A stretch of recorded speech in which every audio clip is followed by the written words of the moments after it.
My name is David Anderson, and until 2 months ago, I was just your average architectural photographer living in Oakridge Gardens, a picturesque suburban community in Riverside Crest. Never did I imagine that my dream home would be labeled a hazard, and that I'd find myself fighting against an HOA, determined to demolish it without my consent, uncovering a web of corruption that would shake our entire county to its core. Before we jump back in, tell us where you're tuning in from. And if this story touches you, make sure you're subscribed, because tomorrow I've saved something extra special for you. My wife Sarah and I bought our Victorian-style house 5 years ago, attracted by its unique character and the seemingly peaceful neighborhood. The house was built in 1910, and while it needed some work, its historic charm was exactly what we were looking for. The wraparound porch, ornate woodwork, and original stained glass windows made our home stand out in a neighborhood full of modern constructions. As a photographer specializing in architectural imagery, I saw the beauty where others might have seen aged wood and weathered paint. Sarah, being a historical preservation consultant, fell in love with the property's authentic details. Together, we spent countless weekends carefully restoring original features using period-appropriate materials and techniques. Our renovation efforts even earned us a feature in Heritage Homes Monthly, something that initially brought positive attention to Oakridge Gardens. Every morning, I'd enjoy my coffee on that wraparound porch, exchanging waves with Dr. James. Jen, our neighbor from across the street as he left for his morning hospital shifts. The elderly couple next door, the Turners, would often share stories about the house's history, having lived in the neighborhood for over 40 years.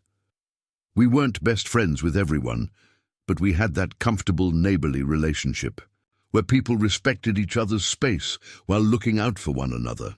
The Oakridge Gardens HOA existed, of course, but they were relatively hands-off during our first 4 years here.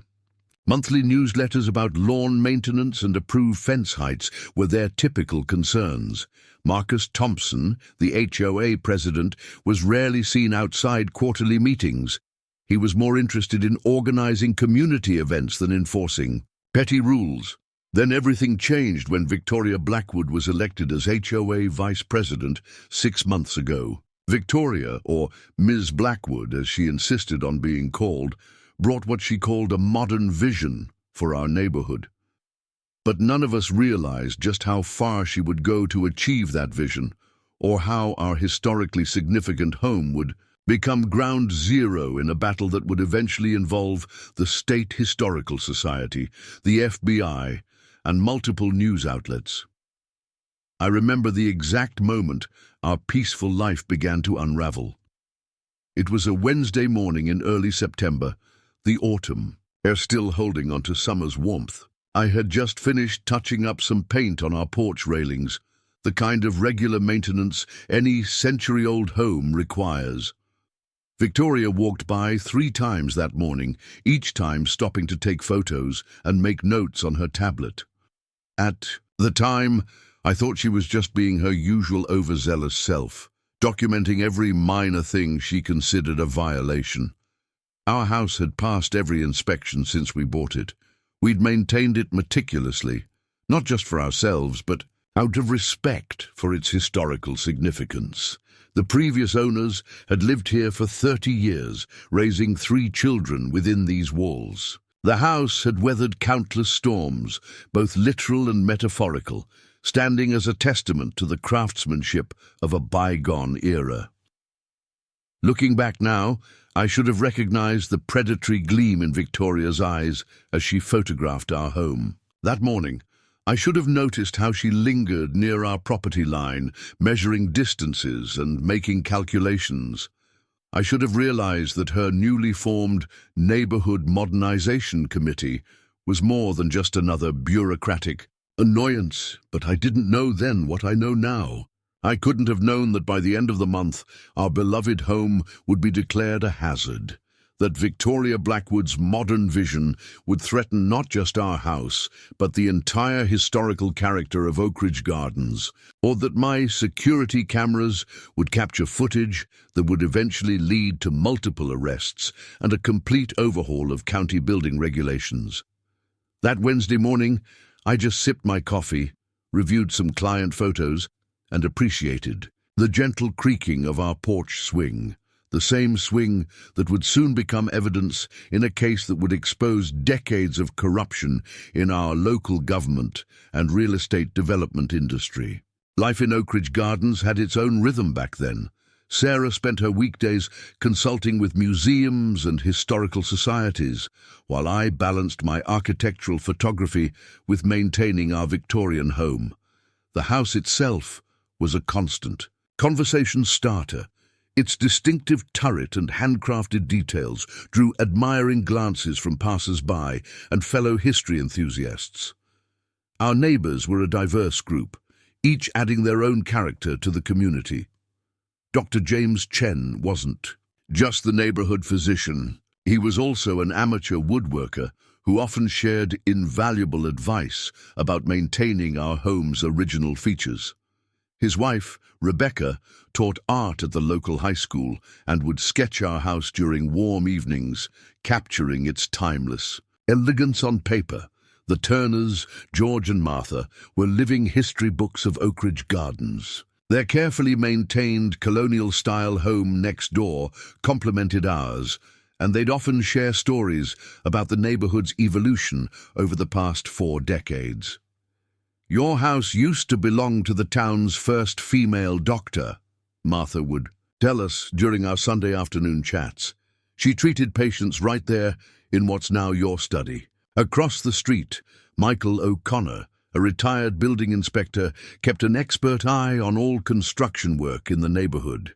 His knowledge would later prove invaluable when we needed to defend our home's structural integrity. His wife, Eleanor, maintained a stunning rose garden that perfectly framed the view from our porch. The HOA leadership had its established hierarchy. Marcus Thompson, the president, was a mild-mannered accountant who'd lived in Oakridge Gardens for 15 years. He typically focused on community events and maintaining property values through positive initiatives rather than punitive measures. The board treasurer, Lisa Martinez, was meticulous with the books but fair-minded, always transparent about where our HOA fees were being spent. Then there was Victoria Blackwood, the recently elected HOA vice president. Her arrival in our community a year ago had raised eyebrows. She'd moved from a modern high-rise downtown into one of the few contemporary homes in Oakridge Gardens. From the start, she made it clear she had different ideas about what our neighborhood should look like. Victoria's background was in corporate real estate development, though we'd later discover her connections ran much deeper than that. She dressed exclusively in designer suits, drove a latest model luxury SUV, and carried herself with an air of authority that seemed excessive for a volunteer HOA position. Her first act after being elected was to establish the Neighborhood Modernization Committee, appointing herself as chair. Initially, Victoria's focus seemed to be on superficial changes, standardizing mailbox designs, regulating fence heights, and updating the community bulletin board to a digital display. But there was always something unsettling about her attention to the older homes in our neighborhood, particularly ours. "Your property has character," she'd say during chants encounters, pronouncing the word character as if it were a disease. "But modern buyers prefer clean lines and low maintenance. Have you considered the market value impact of maintaining such an outdated structure?" Sarah and I would politely deflect these comments, proud of our home's history and the work we'd put into it. We had allies in the community too. The Historical Architecture Preservation Society, HAPS, had recently recognized our restoration efforts, and several neighbors had begun consulting us about period-appropriate renovations for their own homes. The tension between preservation and modernization wasn't new to Oakridge Gardens, but Victoria brought a different energy to the debate. She began organizing what she called community vision workshops, though attendance was notably sparse. Those who did attend reported an overwhelming focus on updating the neighborhood's image through contemporary design standards. Looking back, we should have paid more attention to the subtle shifts in HOA policy after Victoria's election. The quarterly newsletter began featuring more articles about property values and modern market preferences. The Architectural Review Committee, previously balanced between preservation and development interests, saw several long-standing members step down, replaced by Victoria's associates from her real estate development days, but we were busy with our own projects.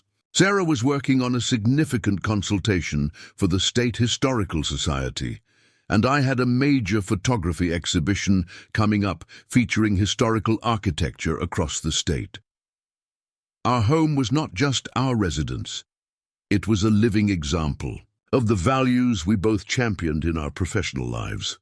The community dynamics were shifting, though, almost imperceptibly at first. Newer residents, particularly those in the recently built modern homes on the neighborhood's edge, began echoing Victoria's talking points about updating the community's image. The quarterly HOA meetings, once focused on community events and basic maintenance issues, started featuring presentations about property values and market trends. None of us could have predicted how these subtle changes would culminate in a direct threat to our home's existence, or how Victoria Blackwood's modern vision would become the catalyst for exposing a conspiracy that went far beyond our quiet suburban streets. As autumn approached, the stage was being set for a confrontation that would transform not just Oakridge Gardens, but how historical preservation would be protected across the entire state. The morning everything changed started like any other.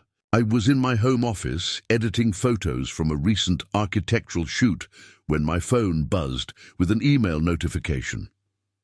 The subject line read, "Urgent, property safety violation, immediate action required." The sender was Victoria Blackwood, using her official HOA email address. Opening that email, I nearly spilled my coffee. In aggressive red text, it declared our historic Victorian home an imminent safety hazard, requiring immediate structural assessment and potential demolition. According to this notice, an emergency HOA meeting had convened the previous night, where concerns about our home's structural integrity had supposedly been raised and voted upon. The email included several attachments, photos Victoria had taken of our house from various angles, close-ups of our porch railings, detailed shots of our decorative trim, and even images of our foundation taken from peculiar angles that made normal settling cracks appear more dramatic than they were. There was also a copy of a newly adopted HOA regulation regarding structural safety standards that apparently had been approved during this emergency meeting we knew nothing about. Most alarming was the final attachment, a demolition cost estimate from Modern Solutions Development Corp., totaling $175,000, which we would be required to pay. The document included an additional estimate of $450,000 for constructing a neighborhood-appropriate modern replacement dwelling. According to the notice, we had just 14 days to either begin demolition or face daily fines of $500. My hands shaking, I immediately called Sarah at her office. She was in the middle of a preservation consultation, but stepped out to take my call. "They can't do this," she said, her voice tight with both anger and professional indignation. "That house has stood for over a century. It's structurally sound. We have the inspections to prove it. This is about Victoria's modernization agenda, nothing more." Preparing and narrating this story took us a lot of time, so if you are enjoying it, subscribe to our channel. It means a lot to us. Now back to the story. Before I could even begin researching our options, my phone lit up with a text from Dr. Chen. "David, you need to come outside right now." Walking to our front window, I felt my blood pressure spike. Victoria Blackwood was there, accompanied by two men in hard hats and safety vests.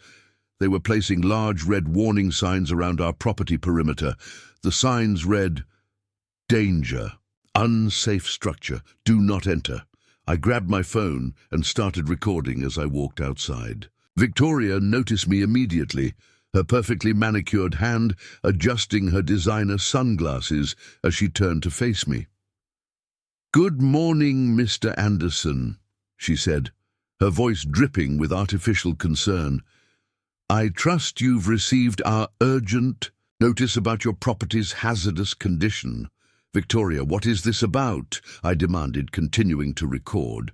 "This house has passed every inspection since we bought it.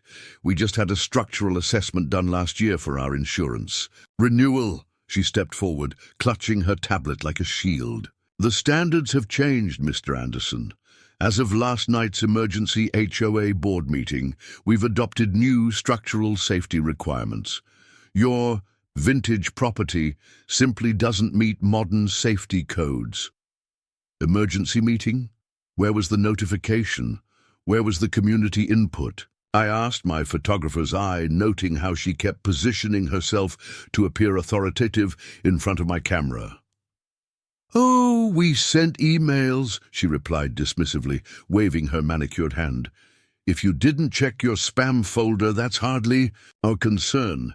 The meeting was properly conducted, and the vote was unanimous." I would later learn from Lisa Martinez, the HOA treasurer, that this emergency meeting had consisted only of Victoria, Marcus Thompson, who later admitted to being pressured into attendance, and two new board members I'd never seen before, both with convenient connections to local real estate development firms. As our confrontation unfolded, neighbors began to emerge from their homes. Dr. Chen was already recording from his driveway. Martha Turner hobbled down her front steps, her voice sharp with anger. "This is outrageous," she called out.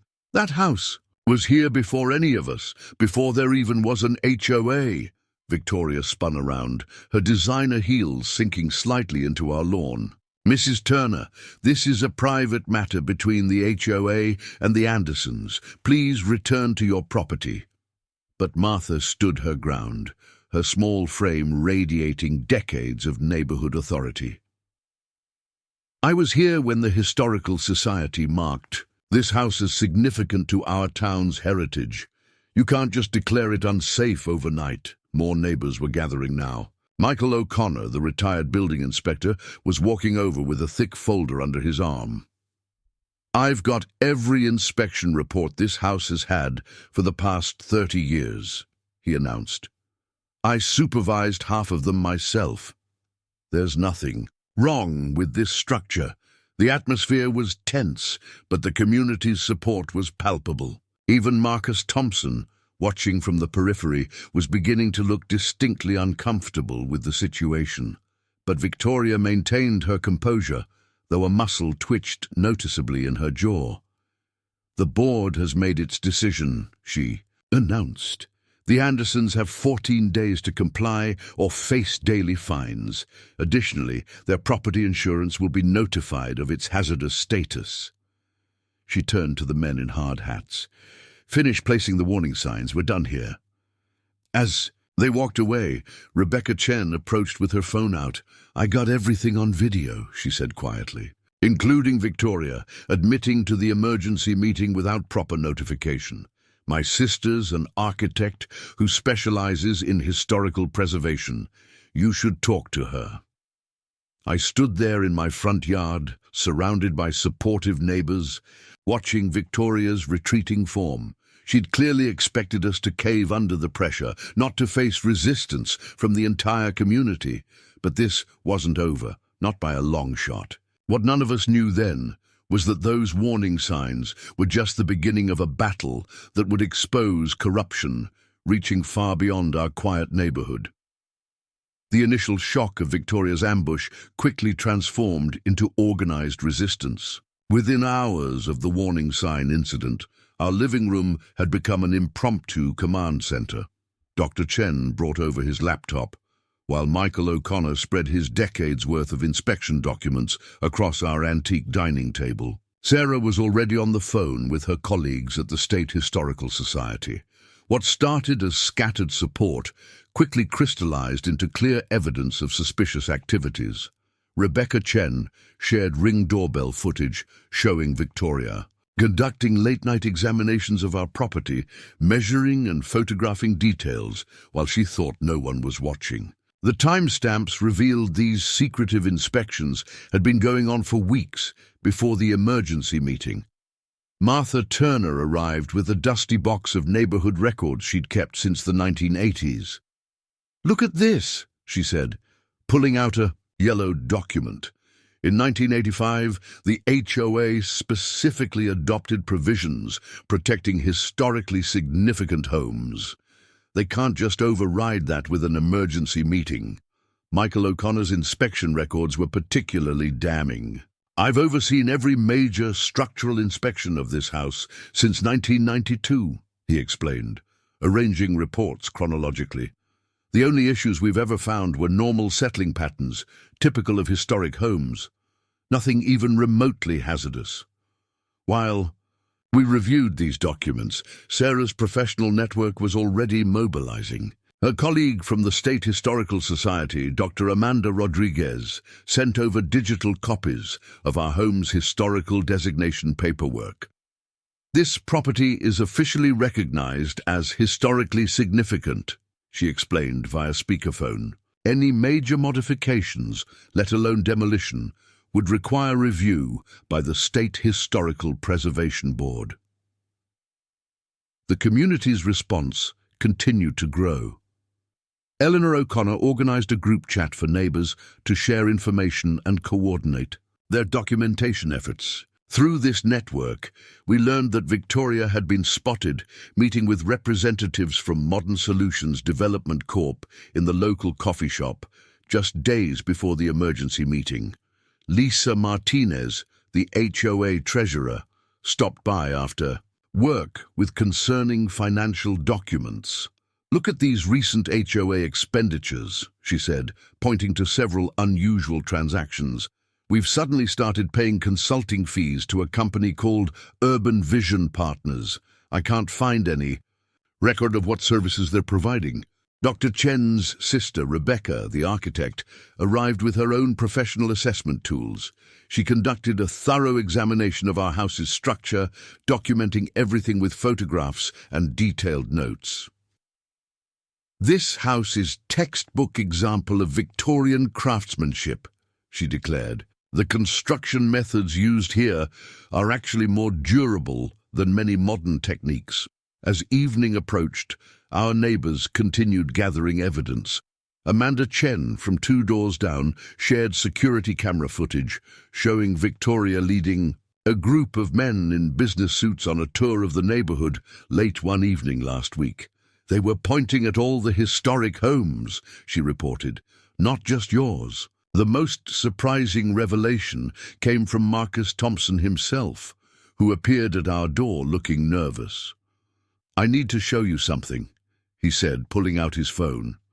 He played a recording of Victoria speaking to someone about Phase 1 of the neighborhood renewal project. The conversation mentioned targeting outdated properties for mandatory modernization, with our house specifically named as the first demonstration. George Turner contributed his own discovery, newspaper clippings from neighboring communities where similar scenarios had played out. Historic homes declared hazardous, emergency meetings called without notice, and pressure to demolish and rebuild. With modern homes, the pattern was becoming clear. By nightfall, we had assembled an impressive collection of evidence suggesting this wasn't just overzealous HOA enforcement. It was a coordinated attempt to force out historic homes in favor of new development. But why?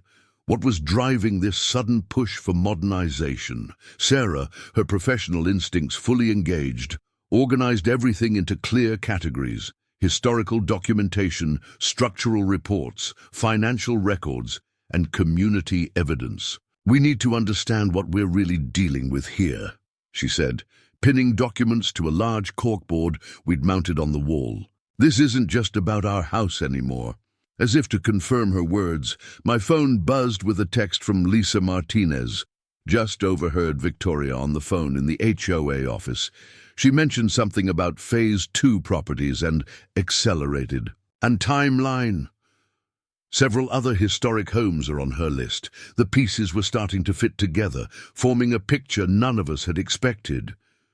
Victoria's modern vision for Oakridge Gardens wasn't just about aesthetics or property values.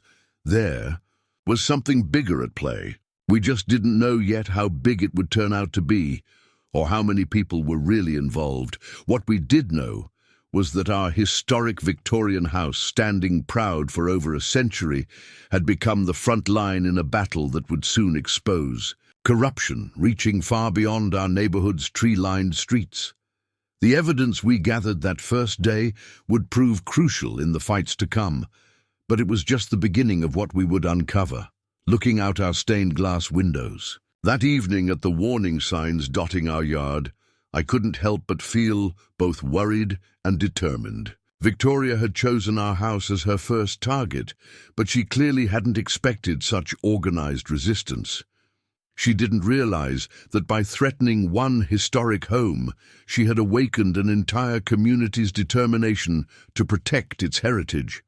The morning after the warning sign confrontation, our community's mobilization shifted into high gear. Sarah and I had barely finished our coffee when Martha Turner called with news that would change the course of our fight. "You need to come to my house right now," she said, her voice unusually urgent. "I found something in my attic that you both need to see." 10 minutes later, we were sitting in Martha's cramped attic, surrounded by decades of neighborhood history. She carefully lifted a dusty, leather-bound book from an old trunk. "This is the original Oakridge Gardens property registry," she explained, her hands trembling slightly. "I was secretary of the historical committee in the 70s. We documented every significant home in the neighborhood." As she opened the book, yellowed photographs and handwritten notes revealed a stunning truth. Our Victorian house wasn't just historically significant, it had been designated as a protected landmark during the neighborhood's initial development. The documentation included original architectural plans, historical photographs, and most importantly, a legally binding covenant protecting it from unauthorized structural modifications. "Victoria can't touch your house," Martha declared triumphantly. "This covenant predates the HOA's formation. It's tied to the land deed itself." While we were discovering this crucial evidence, Dr. Chen had been conducting his own investigation. He arrived at Martha's house with a stack of printed documents. "I did some digging into Modern Solutions Development Corp.," he said gravely. "You won't believe what I found." The company, it turned out, was just one branch of a larger development conglomerate, Blackwood Enterprises. The connection to Victoria was obvious, but what shocked us was the scale of their operations. They had a pattern of targeting historic neighborhoods across the state, using various pretexts to force demolitions and replace character homes with modern developments. Rebecca Chen, arriving with her architectural expertise, examined the original plans from Martha's registry. "These blueprints prove something else," she said, pointing to detailed structural specifications. "Your house was built using post and beam construction with old-growth timber. It's actually over-engineered by today's standards. Victoria's claims about structural hazards are completely fabricated." Our impromptu meeting was interrupted by an urgent text from Lisa Martinez. "Emergency HOA office situation. Come quick, bringing documents." We rushed to the HOA office, finding Lisa looking pale and shaken. She'd been reviewing recent financial records when she discovered something disturbing. "Look at these invoices," she said, spreading papers across the desk. Victoria's been authorizing payments to a company called Heritage Assessment Services for structural evaluations, but when I called to verify their credentials, the company doesn't exist. It's registered to another shell corporation owned by Blackwood Enterprises. Michael O'Connor, who joined us at the office, examined the invoices with his experienced eye. "These reports are forgeries," he declared. "They're using standard inspection language, but the technical details are nonsense. They're counting on most people not understanding the terminology." As we processed this information, Eleanor O'Connor rushed in with more news. Her garden club friends in neighboring communities had reported similar situations. Historic homes suddenly declared unsafe, emergency meetings called without notice, and pressure to accept modernization plans. The community's response was immediate and unified. Amanda Chen started a neighborhood watch program, coordinating residents to document any suspicious activities around historic homes. George Turner began digitizing Martha's records, creating an accessible database of historical documentation. Dr. Chen's medical colleagues, many of whom lived in other historic neighborhoods, started sharing information about similar patterns in their communities. But the most surprising support came from Marcus Thompson, the HOA president. He arrived at the office looking troubled, carrying a thick manila envelope. "I should have spoken up sooner," he admitted, laying out a series of emails and meeting minutes. "Victoria's been systematically changing HOA policies through these emergency meetings. Each change makes it easier to target older homes."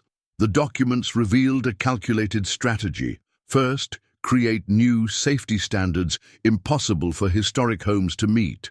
Then, declare emergencies to bypass normal voting procedures. Finally, force homeowners to accept demolition and approved modern replacements, all constructed by Blackwood Enterprises subsidiaries. Sarah, reviewing everything with her preservationist eye, spotted a crucial pattern. "These aren't random targets," she realized. "They're focusing on homes with significant historical value, properties that, if preserved, could qualify for historical district status, which would prevent large-scale development." As we pieced together the evidence, Lisa Martinez made another discovery in the HOA financial records. "There's a pattern of suspicious consulting fees being paid to various companies," she reported. "All seem to lead back to Blackwood Enterprises. Through various shells, they're laying the groundwork for something bigger than just our neighborhood." By evening, our modest fight to save one Victorian home had evolved into something much larger. We were uncovering what appeared to be a systematic attempt to erase historic neighborhoods, replacing them with profitable modern developments. But we had something Victoria hadn't counted on: a community united in preserving its heritage, armed with documentation proving the legitimacy of our cause. What we didn't know then was that our discoveries that day were just the tip of the iceberg. Victoria's connections reached far beyond Blackwood Enterprises, and her plans for Oakridge Gardens were part of a much larger scheme that would soon draw the attention of state authorities and federal investigators. The next few days were a whirlwind of documentation and discovery. Our dining room had transformed into an evidence hub, with timelines covering the walls and documents spread across every surface. Sarah's preservation background proved invaluable. As she meticulously catalogued everything we uncovered, Dr. Chen's security cameras had captured particularly damning footage. Late-night recordings showed Victoria conducting what appeared to be staged inspections of our property, carefully arranging lighting to make normal shadows appear as structural defects. In one clip, she was clearly visible directing a photographer to use specific angles to make our home's settling patterns look more severe than they were. Rebecca Chen's architectural expertise helped us create a comprehensive counter-report to Victoria's claims. She brought in specialized equipment to document our home's actual structural condition, creating detailed 3D scans that proved the building's integrity. "Look at these foundation readings," she explained, pointing to her tablet. "The settlement patterns are completely normal for a building of this age. If anything, they show the structure's remarkable stability." Martha Turner's historical records continued to yield crucial information. She discovered photographs from the 1950s showing our house surviving a major earthquake that damaged newer buildings. "The craftsmanship in these old homes is extraordinary," Michael O'Connor noted, examining the photos. "They built them to last centuries, not decades." Lisa Martinez's financial investigation uncovered more troubling patterns. She created a spreadsheet tracking all HOA expenditures since Victoria's arrival, revealing a web of suspicious payments. Every emergency inspection was conducted by a company connected to Blackwood Enterprises, she reported. "They've been laying this groundwork for months. The community's documentation efforts expanded beyond our property." Amanda Chen organized a network of neighbors with security cameras, creating a comprehensive surveillance web that caught Victoria's team conducting similar late-night inspections of other historic homes. "They're following the same pattern," Amanda observed, "always after midnight, always with the same staged photography setup." Eleanor O'Connor's garden club connections proved unexpectedly valuable. Her friends in neighboring communities shared similar stories along with crucial documentation. "Look at these demolition orders," she said, spreading papers across our table. "The language is identical to what Victoria used in our notice. They're working from the same playbook." George Turner spent hours converting Martha's physical records into digital format, creating a searchable database of neighborhood history. His work revealed something startling. Every home targeted by Victoria's safety inspections had historical significance that could qualify it for landmark status. Marcus Thompson continued providing inside information about HOA operations. "Victoria's been manipulating meeting minutes," he revealed, showing us original documents versus altered versions. "She's been retroactively adding discussions about structural concerns that never happened.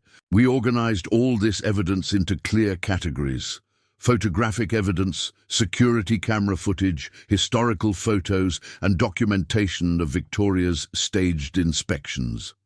Financial records, Lisa's detailed tracking of suspicious payments and shell companies, historical documentation, Martha's records, including the original property covenants and landmark designations, technical reports, Rebecca's structural analyses, and Michael's professional inspections, witness statements, written accounts from neighbors and community members, HOA documents, original and altered versions showing Victoria's manipulation."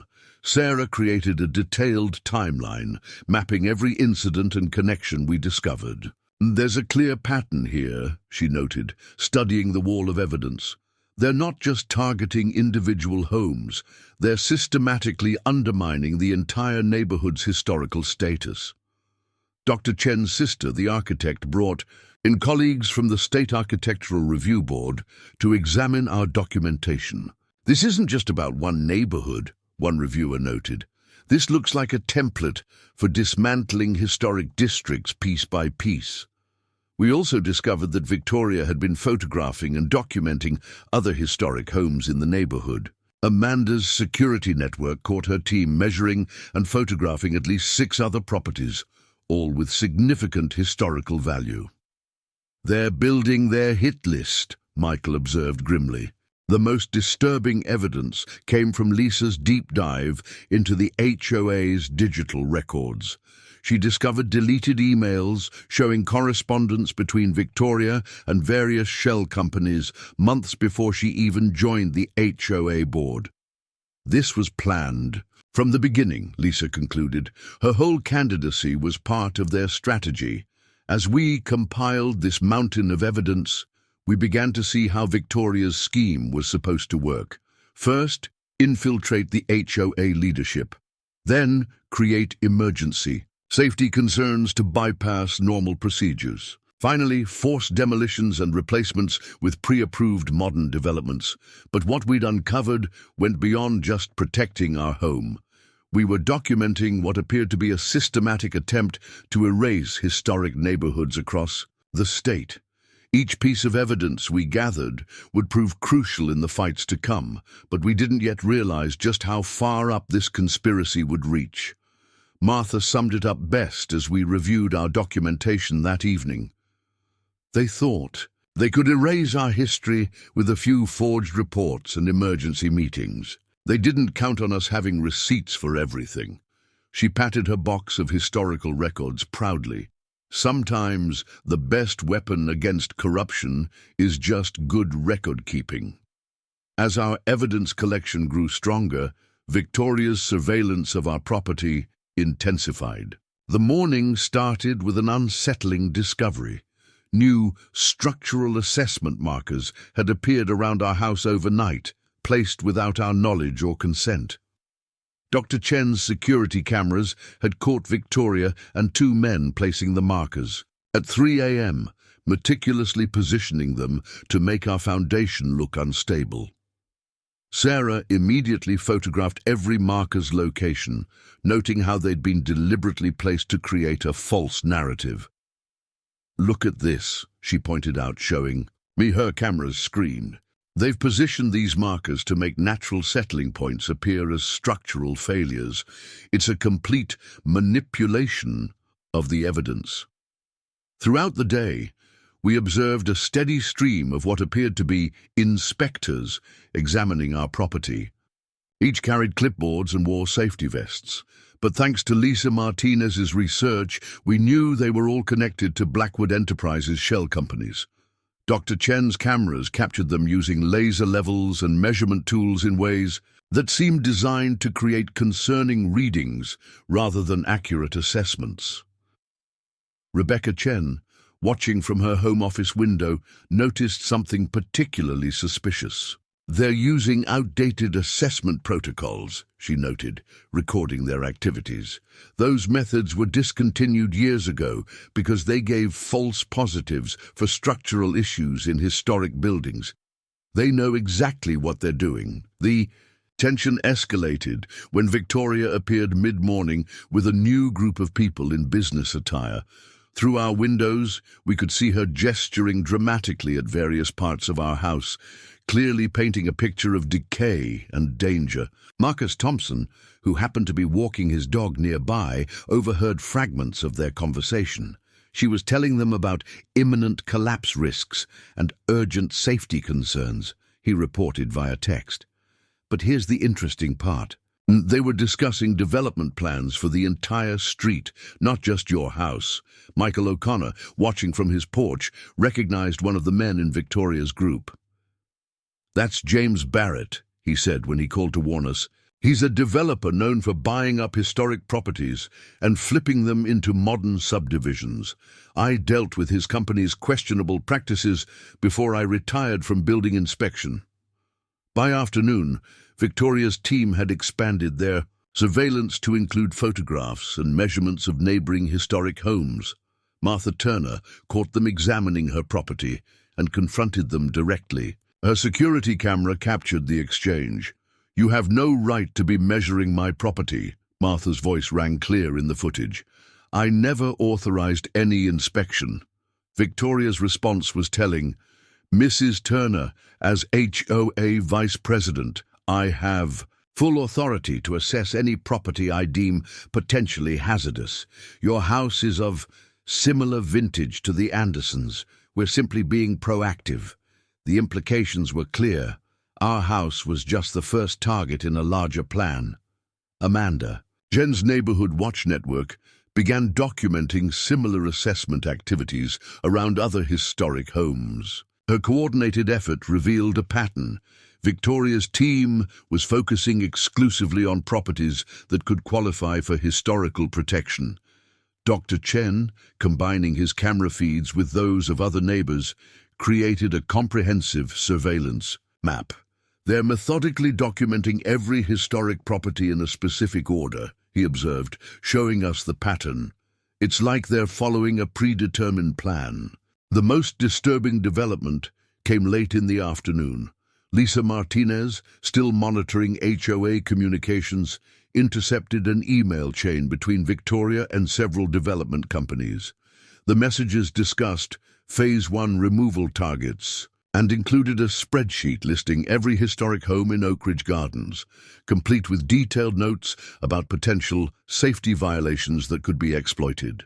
They're not even trying to hide their intentions in these internal communications, Lisa said, forwarding us the evidence. They're literally ranking houses by their historical significance and planning how to declare each one unsafe.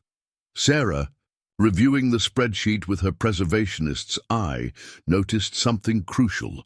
These aren't random assessments, she realized. They're specifically targeting homes that could form the core of a historical district designation. If they can demolish even a few key properties, they'll prevent the neighborhood from qualifying for historical protection. As evening approached, we witnessed Victoria conducting one final inspection of our property. This time, she had a professional camera crew with her, carefully staging shots that made our beautiful Victorian home look ominous and dangerous in the fading light. They're creating their narrative, Rebecca observed, documenting the photo shoot from her window. They'll use these images to justify whatever comes next. We didn't have to wait long to find out what that would be. Just before midnight, Lisa Martinez sent an urgent message. Victoria had scheduled another emergency HOA meeting for the following evening. The agenda included a vote on implementing immediate safety measures for all properties deemed structurally unsound. The pattern was escalating exactly as we'd feared, but our documentation of their surveillance activities would prove invaluable in the fights to come. What Victoria didn't realize was that while she was building her case against our home, we were building an even stronger case against her entire operation.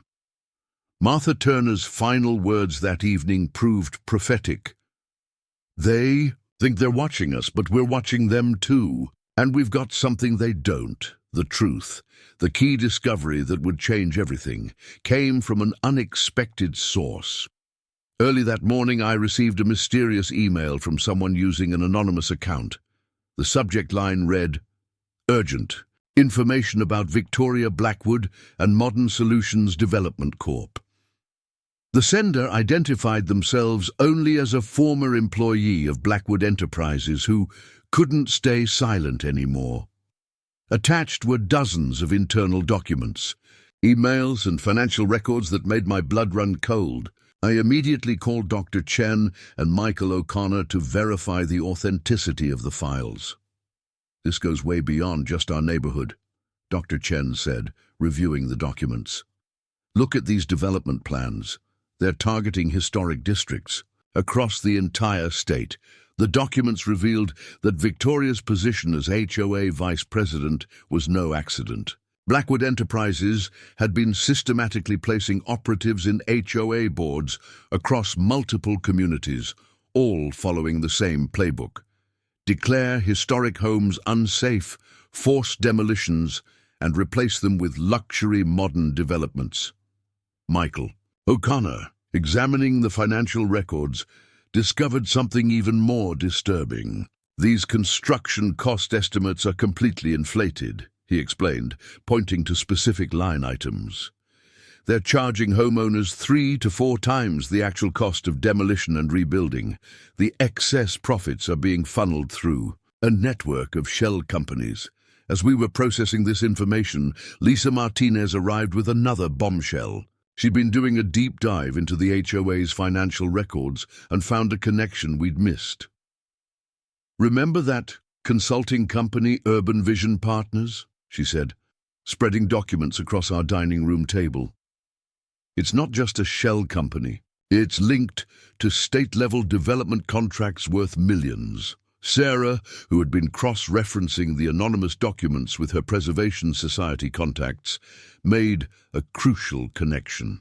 "Every neighborhood they've targeted has one thing in common," she realized. They're all potential historical districts that could block major development projects. By destroying key historic properties, they're preventing these areas from qualifying for protection. The most damning evidence came in the form of email exchanges between Victoria and James Barrett, the developer Michael had recognized. The emails detailed their strategy for Oakridge Gardens. Phase 1. Target the Anderson property. Their Victorian is the linchpin for any potential historical district designation. Once it's gone, the others will fall like dominoes. Phase 2. Use the Anderson demolition as precedent for expedited removal of remaining historic properties. Emergency safety provisions allow us to bypass normal preservation reviews. Phase 3. Begin construction of luxury modern homes. Marketing emphasis on preservation through modernization. Rebecca Chen, reviewing the architectural plans attached to these emails, was horrified. These replacement designs are intentionally generic, she noted. They're designed to destroy the neighborhood's historical character while maximizing profit per square foot. As we continued examining the documents, Martha Turner arrived with her own discovery. She'd been going through her late husband's papers and found correspondence from 15 years ago, when Blackwood Enterprises had first attempted to acquire properties in Oakridge Gardens. They were denied then because of the historical significance of our homes, Martha explained. So now they're trying to destroy that significance from the inside, using the HOA as their weapon. The anonymous whistleblower had included something else: recordings of private meetings between Victoria and various development executives. In one particularly incriminating conversation, Victoria could be heard clearly stating, "Once we establish the precedent with the Anderson property, no historic home will be safe. We'll rewrite the definition of structural safety to make preservation impossible." Dr. Chen's sister, who had been analyzing the technical aspects of their safety claims, provided the final piece of the puzzle. "These inspection protocols they're using," she said, pointing to specific documents. "They're deliberately misapplying modern building standards to historic structures. It's like judging a classic car by the safety standards of a modern vehicle. It's completely inappropriate and designed to fail." The scale of the conspiracy was staggering. Victoria's modern vision for Oakridge Gardens was just one part of a massive scheme to eradicate historic neighborhoods across the state, replacing them with profitable modern developments. Our house wasn't just the first target. It was meant to be the legal precedent that would make all other demolitions possible. Lisa Martinez summed it up best. "They're not just trying to tear down houses. They're trying to tear down the entire system of historical preservation, and they're using our HOA fees to fund it." As we organized this new evidence, adding it to our growing wall of documentation, we realized we had reached a turning point. This wasn't just about saving our home anymore. It was about exposing a statewide conspiracy that threatened countless historic neighborhoods. What we didn't know then was that these revelations would attract attention far beyond our local community. The paper trail we'd uncovered would soon lead to investigations that would shake the very foundations of state development politics. But for now, we focused on preparing for the emergency meeting Victoria had called for that evening, a meeting that would take an unexpected turn she never saw coming. The morning of Victoria's emergency meeting brought a critical confrontation that would change everything. I was in my home office, organizing evidence with Sarah, when our security system alerted us to movement on the front porch. Through the cameras, we watched in disbelief as Victoria approached our front door with two men carrying what appeared to be surveying equipment. "They're not just measuring this time," Dr. Chen's urgent text read. "They've got demolition assessment tools." I started recording on my phone as I opened the door. Victoria stood there in her designer suit, flanked by the two men in hard hats. Without waiting for an invitation, she attempted to step inside. "Mr. Anderson," she announced, "as HOA Vice President, I'm conducting an interior safety assessment. These gentlemen are from Advanced Structural Solutions." I later learned from Lisa Martinez that this was yet another Blackwood Enterprises shell company. "You have no authority to enter our home," Sarah stated firmly, positioning herself in the doorway. "Any inspections require proper notice and homeowner consent." Victoria's practiced smile tightened. "Actually, under the emergency provisions we enacted, I have full authority to inspect any property deemed potentially hazardous. Now, please step aside." What happened next was captured perfectly on both our security cameras and Dr. Chen's footage. Victoria attempted to push past Sarah, using her tablet as a shield. In doing so, she dropped a folder, scattering papers across our porch. Among them was a document that would prove crucial, a predated demolition order already bearing approval. "Stamps! They're planning to start demolition today," Sarah gasped, quickly photographing the fallen papers. "They weren't even waiting for the meeting." Victoria's composure cracked. She lunged for the documents, but I had already gathered them. That's when she made her fatal mistake. Pulling out her phone, she punched in a code, and to our shock, our garage door began to rise. "How did you get that code?" I demanded, still recording. "I have access to all property entry codes," Victoria snapped. "It's required for emergency HOA access." She ducked under the rising garage door, her contractors following, Rebecca Chen witnessing this. From across the street was already calling the police. Sarah immediately dialed Rachel Sullivan, the preservation lawyer we'd consulted. I followed Victoria into the garage, continuing to record as she began taking photos and measurements. "This is breaking and entering," I warned her. "The police are on their way." "This is an official HOA inspection," Victoria insisted, her voice rising. "I have every right to be here. Look at these support beams, clearly compromised. This entire structure is unsafe." By now, neighbors had begun gathering. Amanda Chen was live-streaming everything. Martha Turner stood at the end of our driveway with Michael O'Connor, both recording. Dr. Chen had positioned himself to capture any attempts at evidence tampering. The police arrived within minutes. Officer Jessica Rodriguez took in the scene.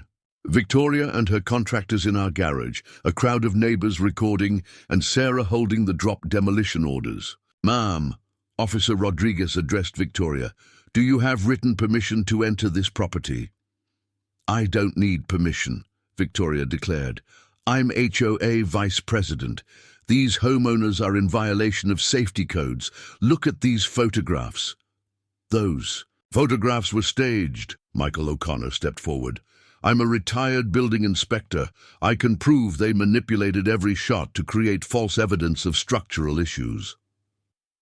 Victoria's contractors, hearing this, quickly backed away. "Mrs. Blackwood," one of them said, "you told us you had the homeowner's permission and all necessary permits."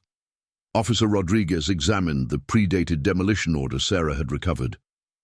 "This document appears to authorize demolition beginning today, but it's dated for tomorrow." "Care to explain that, Mrs. Blackwood?"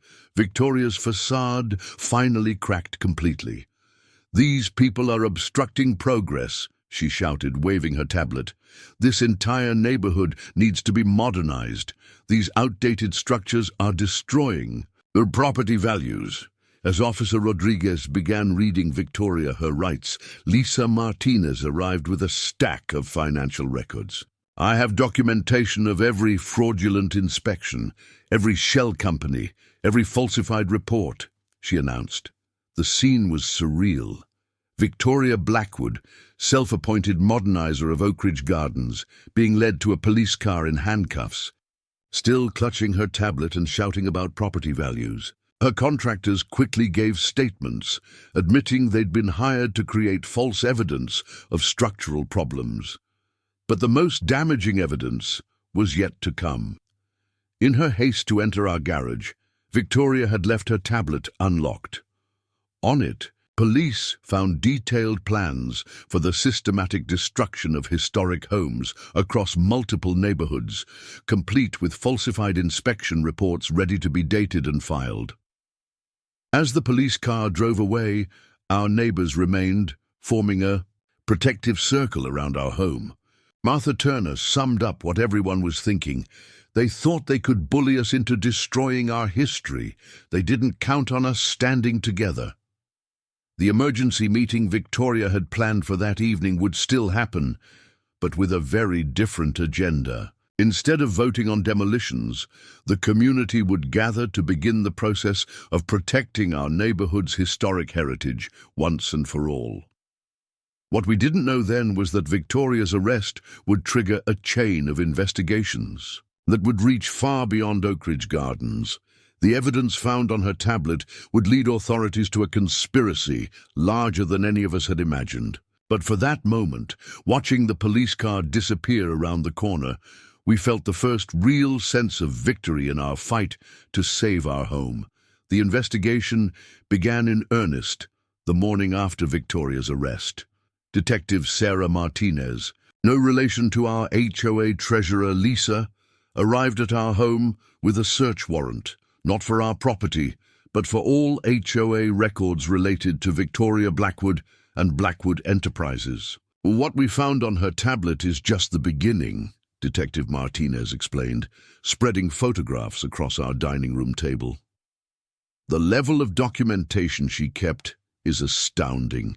Every fraudulent inspection, every shell company, every planned demolition, it's all there, meticulously organized.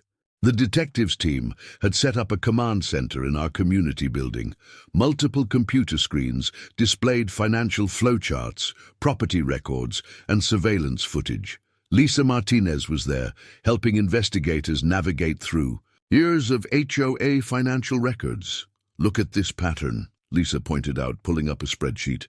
Every time Victoria initiated a safety inspection, money flowed through at least 3 different shell companies before reaching Blackwood Enterprises. They weren't just planning demolitions, they were laundering money through fake inspection fees. Michael O'Connor's expertise proved invaluable to the investigation. He spent hours with the forensic accounting team, explaining how legitimate building inspections should be documented versus the fraudulent reports Victoria had been creating. These inspection reports are complete fabrications, he explained, comparing documents. They've used technical terminology to make them look official, but the actual measurements and assessments are nonsensical. It's like they used a technical thesaurus without understanding the meaning. Dr. Chen's security footage revealed something else. The police tech team enhanced video showing Victoria meeting with various officials in the weeks before her attempt to enter our home. We've identified several county building inspectors in these meetings, Detective Martinez noted. The corruption appears to extend into local government. Rebecca Chen brought in colleagues from the State Architectural Review Board to examine Victoria's tablet data. What they found was shocking. Detailed plans for demolishing historic properties in 12 different neighborhoods across the state, all using the same fraudulent safety violation strategy. They had a systematic approach, Rebecca explained, showing us the documents.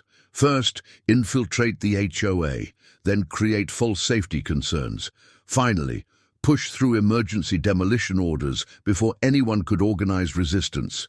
Our neighborhood was meant to be their proof of concept. The investigation took an unexpected turn when Martha Turner brought in more historical records. Hidden in the back of her files was correspondence from 10 years ago showing that Victoria's father, CEO of Blackwood Enterprises, had tried to buy up properties in Oakridge Gardens, but was blocked by historical preservation laws. This wasn't just about modernization, Sarah realized, reviewing the old letters. This was revenge. They couldn't buy our neighborhood, so they decided to destroy it through the HOA instead. Amanda Chen's live stream footage of Victoria's arrest had gone viral, attracting attention from other communities facing similar situations. Detective Martinez's phone was constantly ringing with tips from other neighborhoods where Blackwood Enterprises had placed operatives on HOA boards. The scale of the evidence was overwhelming. Victoria's tablet contained falsified structural reports for over 50 historic homes, templates for creating emergency demolition orders, lists of HOA board members compromised through bribes, detailed timelines for neighborhood modernization projects, financial records showing millions in fraudulent inspection fees. The most disturbing discovery came when investigators accessed Victoria's cloud storage. They found recordings of training sessions where she taught other Blackwood Enterprises employees how to manipulate HOA regulations and create false safety violations. She was building a playbook, Detective Martinez explained, playing one of the recordings, a step-by-step guide for destroying historic neighborhoods from within. Marcus Thompson, still technically HOA president, was cooperating fully with investigators. "I should have seen what was happening," he admitted during his statement. "She always scheduled these emergency meetings when certain board members couldn't attend, always had the paperwork prepared in advance." The investigation revealed that Victoria had been preparing for our neighborhood's modernization for over a year. She had created detailed profiles of every historic homeowner, noting potential vulnerabilities that could be exploited to force compliance with demolition orders. "Your house wasn't chosen at random," Detective Martinez told us, showing a document from Victoria's files. "They specifically targeted you because of Sarah's connection to the Preservation Society. They thought if they could break you, no one else would dare resist." The police tech team was making progress, decrypting Victoria's business emails, revealing connections to development projects across the state.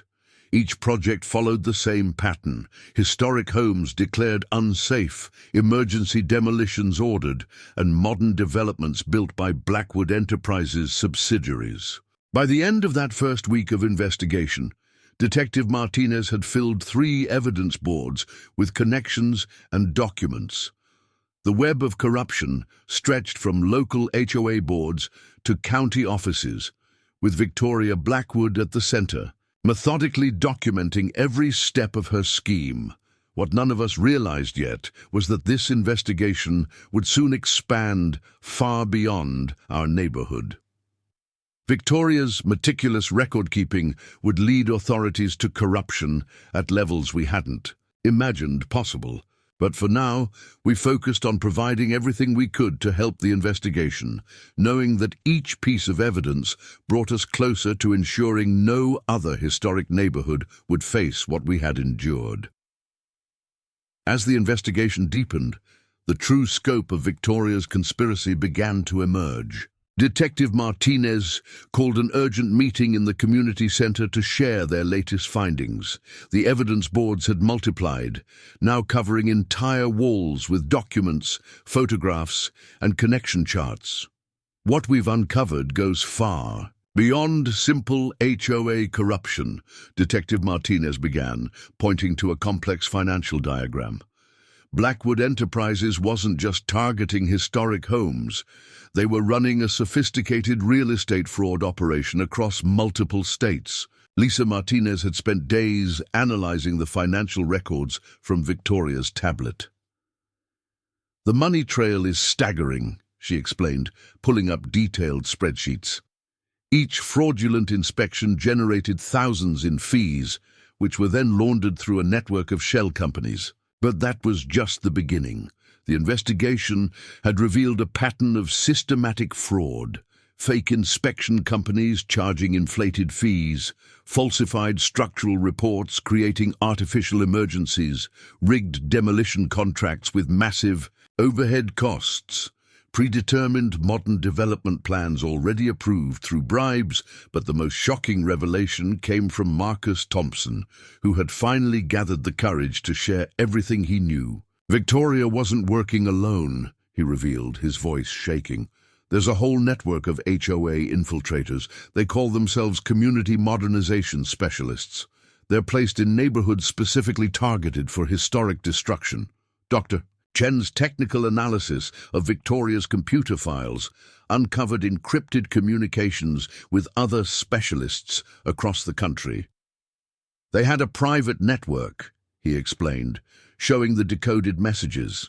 They shared techniques for manipulating HOA regulations, creating false safety violations, and pressuring homeowners into accepting demolition orders. Rebecca Chen had been working with state architects to review the development plans found on Victoria's tablet. These modern replacements weren't just generic designs, she revealed. They were specifically engineered to maximize profit while destroying neighborhood historical character. Every detail was planned to make historic district designation impossible. The investigation took a darker turn when Martha Turner discovered something in her historical records that connected to Victoria's files. "Look at this pattern," she said, laying out documents spanning decades. Every time a neighborhood tried to apply for historical district status, Blackwood Enterprises would suddenly appear with safety concerns and emergency demolition orders. Michael O'Connor's expertise helped uncover how deep the corruption went. They had building inspectors on payroll, he explained, reviewing official documents. These inspectors would validate Victoria's false reports, making them appear legitimate to county authorities. Amanda Chen's community network had been gathering evidence from other neighborhoods. "It's the same story everywhere," she reported, showing compiled testimonies. Historic homes suddenly declared unsafe, emergency meetings called without notice, and pressure to accept modernization plans. Detective Martinez's team made another crucial discovery while searching Victoria's office at Blackwood Enterprises headquarters. Hidden in a false-bottom drawer, they found a manual titled Community Transformation Protocol. Its contents were chilling. "It's a step-by-step guide for destroying historic neighborhoods," Detective Martinez explained. "Everything from identifying target properties to creating artificial emergencies. They even included scripts for handling homeowner resistance." The manual revealed their complete strategy. Identify historically significant neighborhoods. 2. Place operatives on HOA boards. 3. Create false safety concerns. Force emergency demolition orders. Size. Replace historic homes with modern development. 6. Prevent future historical designation. Sarah's Preservation Society contacts had been cross-referencing Victoria's target lists with historical register applications. Every neighborhood they targeted was either already historically significant or on the verge of qualifying for protection, she reported. They were systematically erasing our architectural heritage. Lisa Martinez discovered something else in the financial records: payments to local media outlets. They were buying positive coverage, she explained. Every time they demolished a historic home, these outlets would run stories about neighborhood modernization and safety improvements. The investigation revealed that Victoria had been recording everything. Her tablet contained videos of meetings with contractors, discussions with other HOA infiltrators, and even training sessions for new specialists. In one particularly damning recording, she could be heard explaining their ultimate goal. "Historic preservation is the enemy of progress," her voice declared. "By the time we're finished, there won't be enough historic homes left in any neighborhood to qualify for protection. We're not just changing communities, we're erasing history itself." As Detective Martinez added this new evidence to the investigation boards, the full picture was becoming clear. This wasn't just about property values or modernization. It was a calculated attempt to destroy historic neighborhoods nationwide, replacing them with profitable modern developments. Victoria's arrest wasn't the end, Detective Martinez concluded. It was just the beginning. Her records are leading us to similar operations in communities across the country. The question is, how high does this corruption really go? None of us realized then that the answer to that question would lead to revelations that would shake the very foundations of state and local government. The conspiracy we'd uncovered in our neighborhood was about to expose corruption at levels we hadn't imagined possible. The human impact of Victoria's scheme became painfully clear as more victims came forward. Detective Martinez organized a community meeting where affected homeowners could share their stories. The community center was packed, with people from neighborhoods across the state coming to testify about their experiences. George and Martha Turner were the first to speak.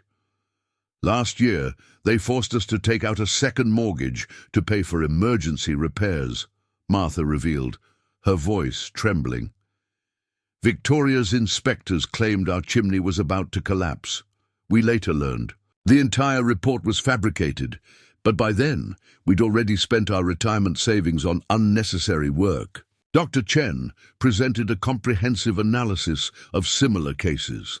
Elderly residents targeted with false safety violations, young families pressured into taking loans for fraudulent repairs, and historic homeowners forced to accept modern upgrades that destroyed their property's historical value.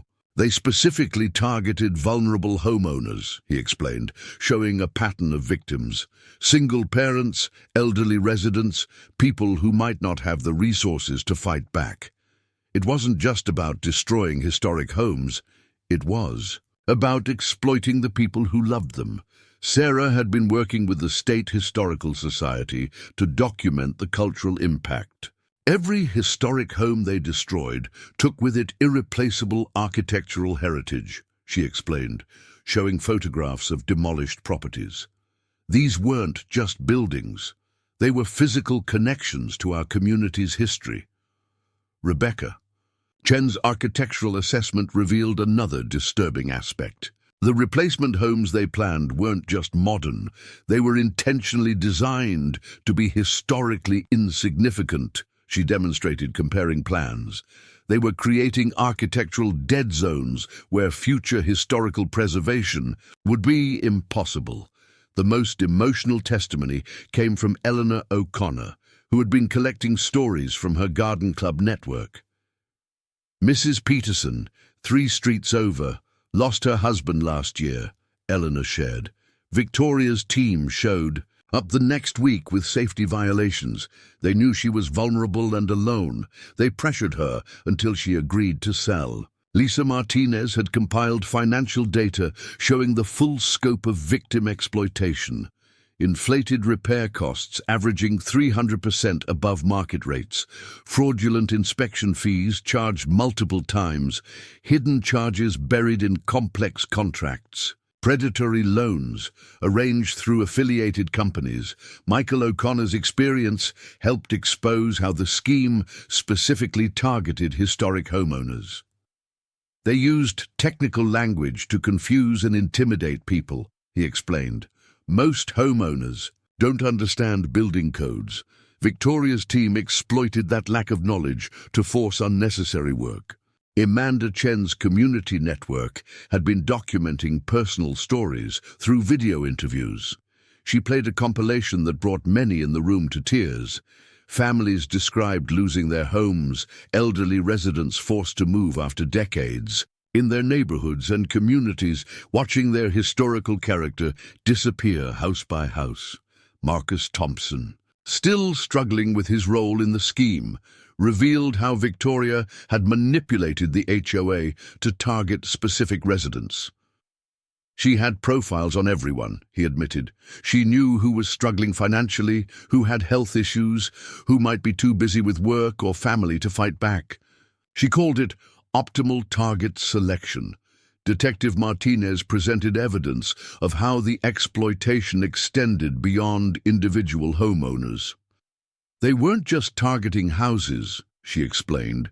They were destroying entire support networks. When historic homes were demolished, longtime neighbors were displaced, community bonds were broken, and neighborhoods lost their sense of identity. The investigation had uncovered Victoria's victim selection criteria: elderly residents living alone, recent widows or widowers, families with medical expenses, single parents working multiple jobs, new homeowners unfamiliar with their rights. Anyone facing financial difficulties. Rachel Sullivan, the preservation lawyer now working with multiple victims, explained the broader impact. This wasn't just financial fraud, it was cultural vandalism, she declared. They were systematically erasing the physical history of our communities while exploiting the very people who had preserved these homes for generations. Dr. Chen's sister had been documenting the psychological impact on victims. Many residents are experiencing severe anxiety, she reported. They're afraid to answer their doors, worried about receiving more violation notices.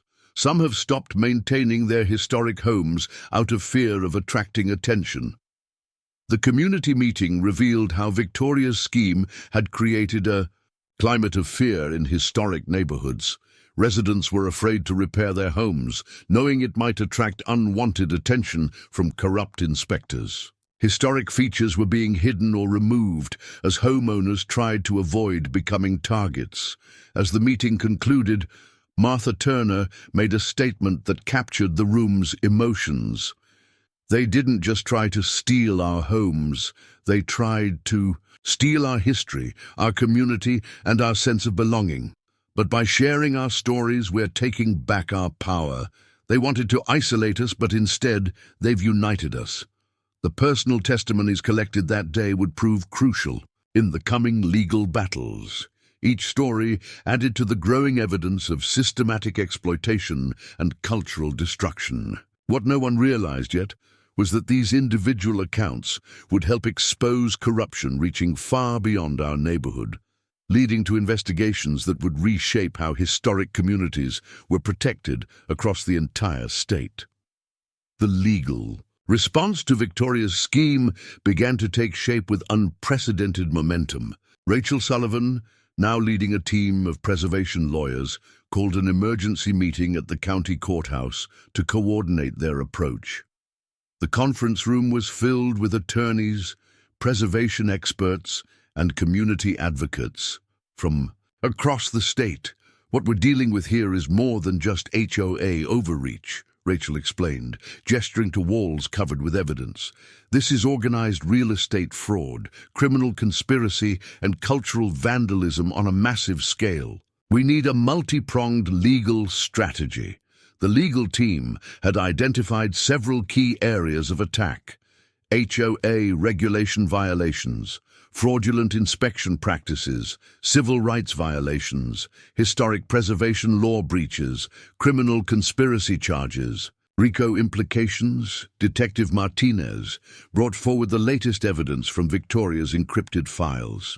We've uncovered communications with judges and county officials, she revealed. Some of these demolition orders were pre-approved before any inspections even took place.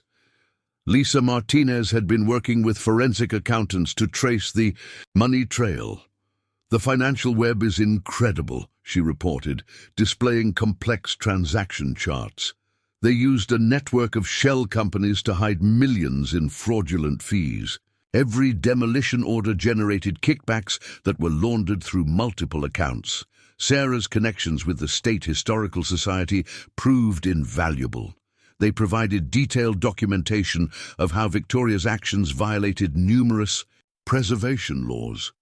Each historic home they targeted was protected under state and local regulations, Sarah explained. They weren't just breaking HOA rules, they were violating state law. Michael O'Connor's testimony about falsified inspection reports became a cornerstone of the legal strategy. I can prove that every safety violation they cited was fabricated, he stated, comparing legitimate and fraudulent reports. They deliberately misapplied modern building codes to historic structures, knowing they couldn't possibly comply. Dr. Chen had been compiling digital evidence, creating a secure database of surveillance footage, recorded conversations, and electronic communications. We have documented proof of conspiracy, he announced. Videos showing Victoria coordinating with contractors to create false evidence, emails discussing target selection, even recordings of training sessions for other HOA infiltrators. Rebecca Chen's architectural expertise helped establish the systematic nature of the scheme. These weren't random actions, she testified. They specifically targeted homes that could prevent historical district designation. Each demolition was strategically planned to maximize damage to the neighborhood's historical character.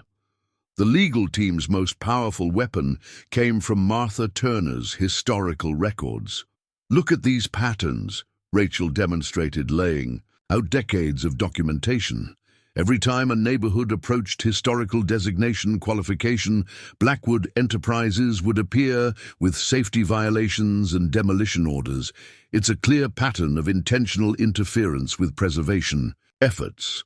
Amanda Chen's community network had been gathering affidavits from affected homeowners across the state. "We've documented hundreds of cases following the exact same pattern," she reported.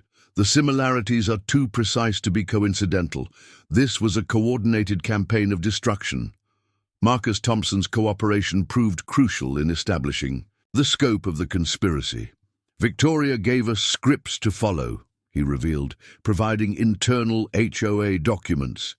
"We were trained to use specific language, to time our actions for maximum impact, to target the most vulnerable residents first." The legal strategy took an unexpected turn when Rachel discovered a precedent-setting case from the 1980s.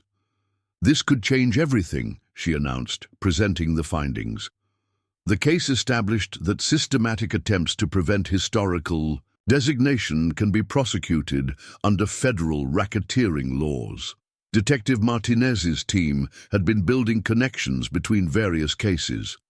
"We're not just looking at individual violations," she explained. "This is a pattern of organized criminal activity spanning multiple jurisdictions that opens up possibilities for federal prosecution." The investigation revealed that Victoria's legal strategy had been just as calculated as her targeting of historic homes. She had carefully structured each action to appear legitimate on the surface, but the pattern became clear when viewed as a whole. Create artificial emergencies to bypass normal legal procedures, to use technical language to confuse and intimidate homeowners. 3. Rush through demolition orders before appeals could be filed. 4. Hide real ownership through layers of shell companies. Manipulate property records to obscure historical significance.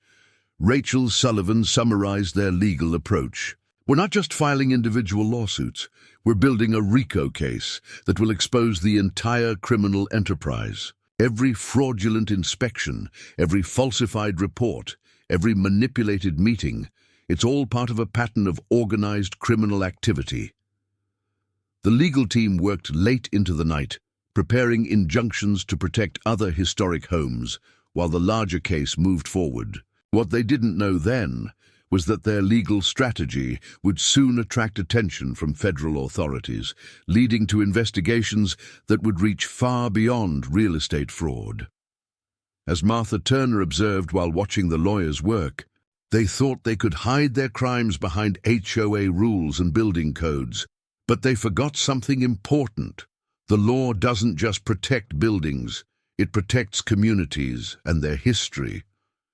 The stage was set for a legal battle that would redefine how historic neighborhoods were protected across the country. Victoria's scheme to destroy our community's heritage was about to expose corruption at levels none of us had imagined possible. The political connections behind Victoria's scheme exploded into view when Detective Martinez received an anonymous e-tip that led to a startling discovery. "You need to see this," she announced, rushing into our community center command post with a stack of documents. "We've found a direct link between Blackwood Enterprises and State Senator James Maxwell." The documents revealed that Maxwell, chair of the State Housing Development Committee, had been quietly pushing legislation that would weaken historic preservation protections while fast-tracking modern development projects. His largest campaign, Contributor, a web of shell companies all leading back to Blackwood Enterprises, Lisa Martinez, had been following the money trail. "Look at these transactions," she said, displaying a complex financial diagram. Every time Maxwell introduced legislation, weakening preservation laws, large donations would flow through these shell companies into his campaign fund. Dr. Chen's analysis of Victoria's encrypted emails uncovered regular communications between her and Maxwell's office. They were coordinating their actions, he explained.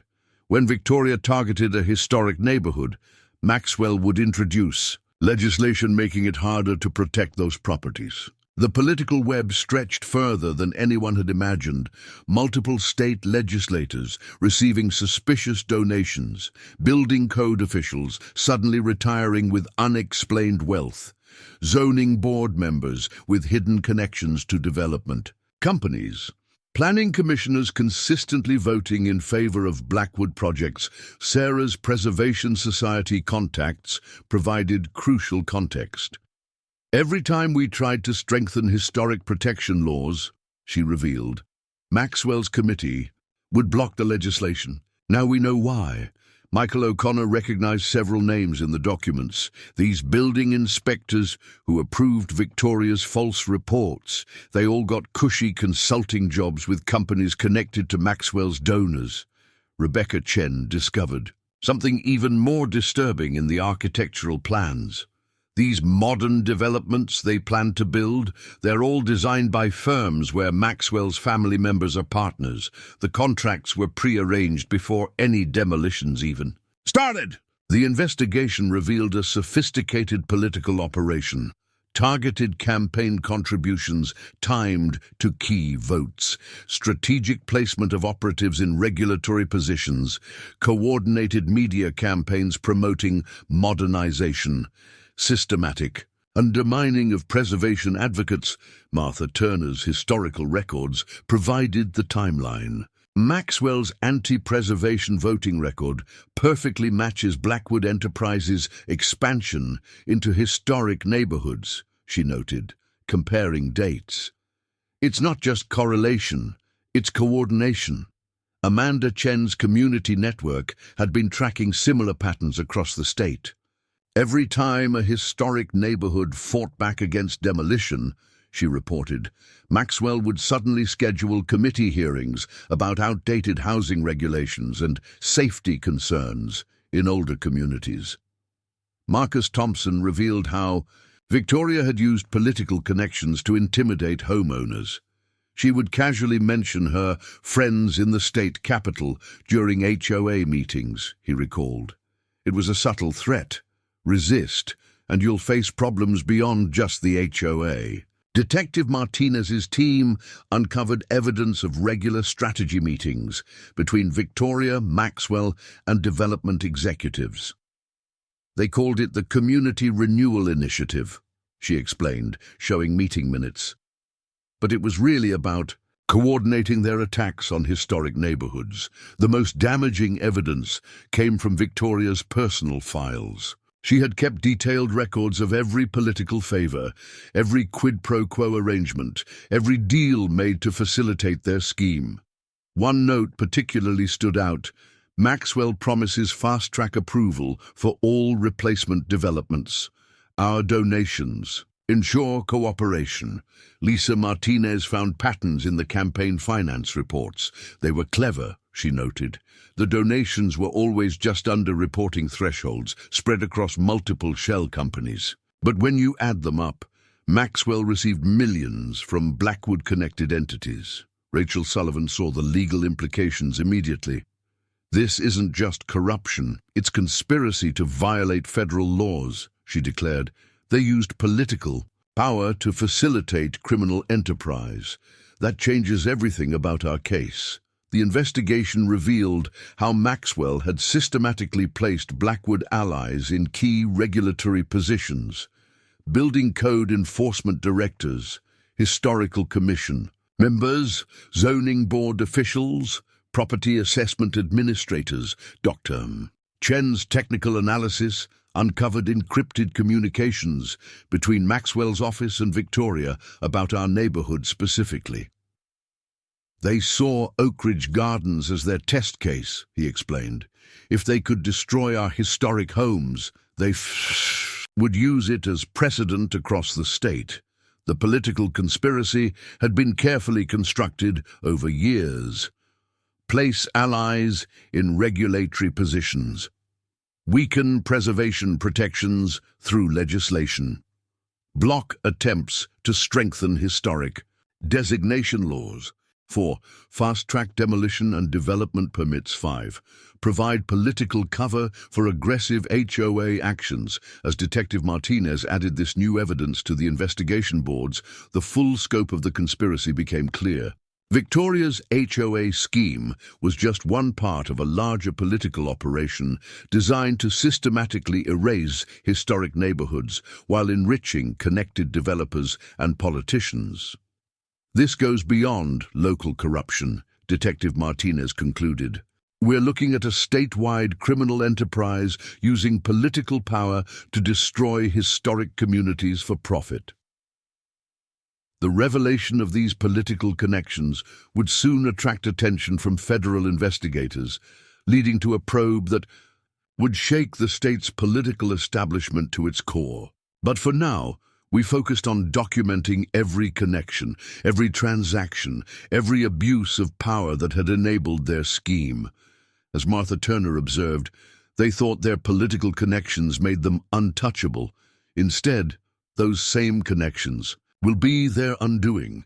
The national implications of Victoria's scheme became clear when FBI Special Agent Robert Kane arrived at our command center.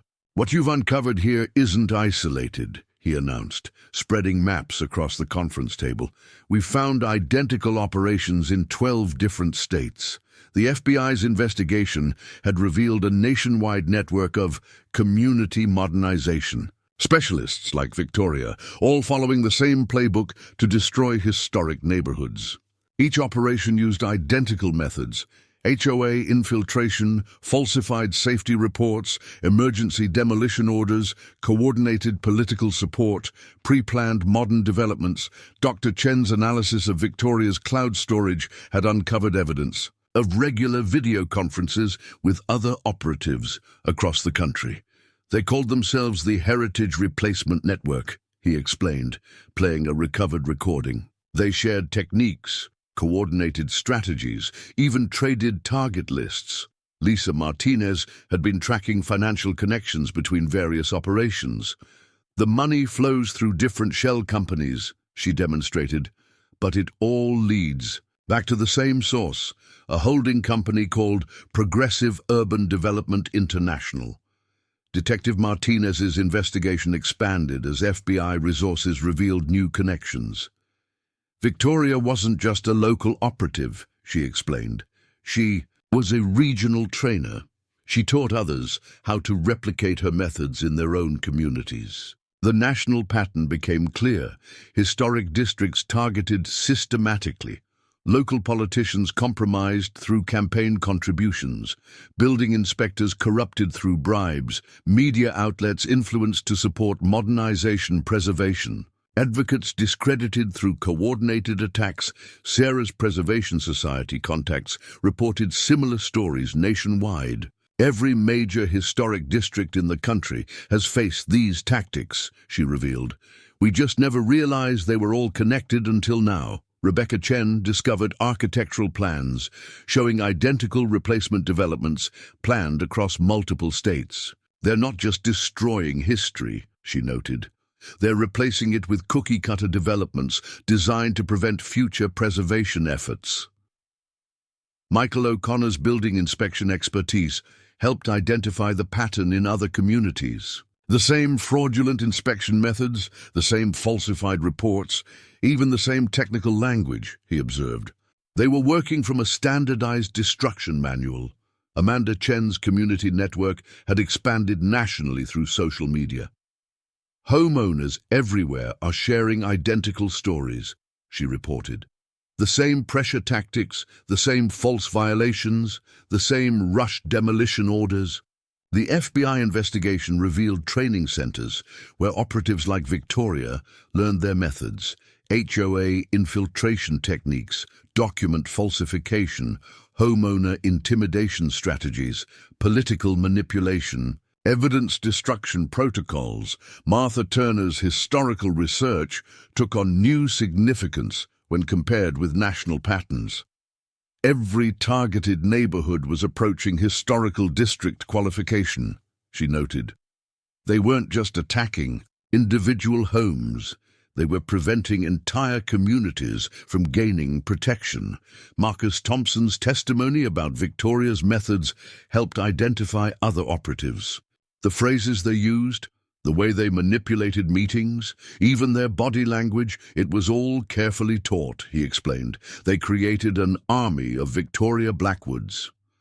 The scale of the operation was staggering.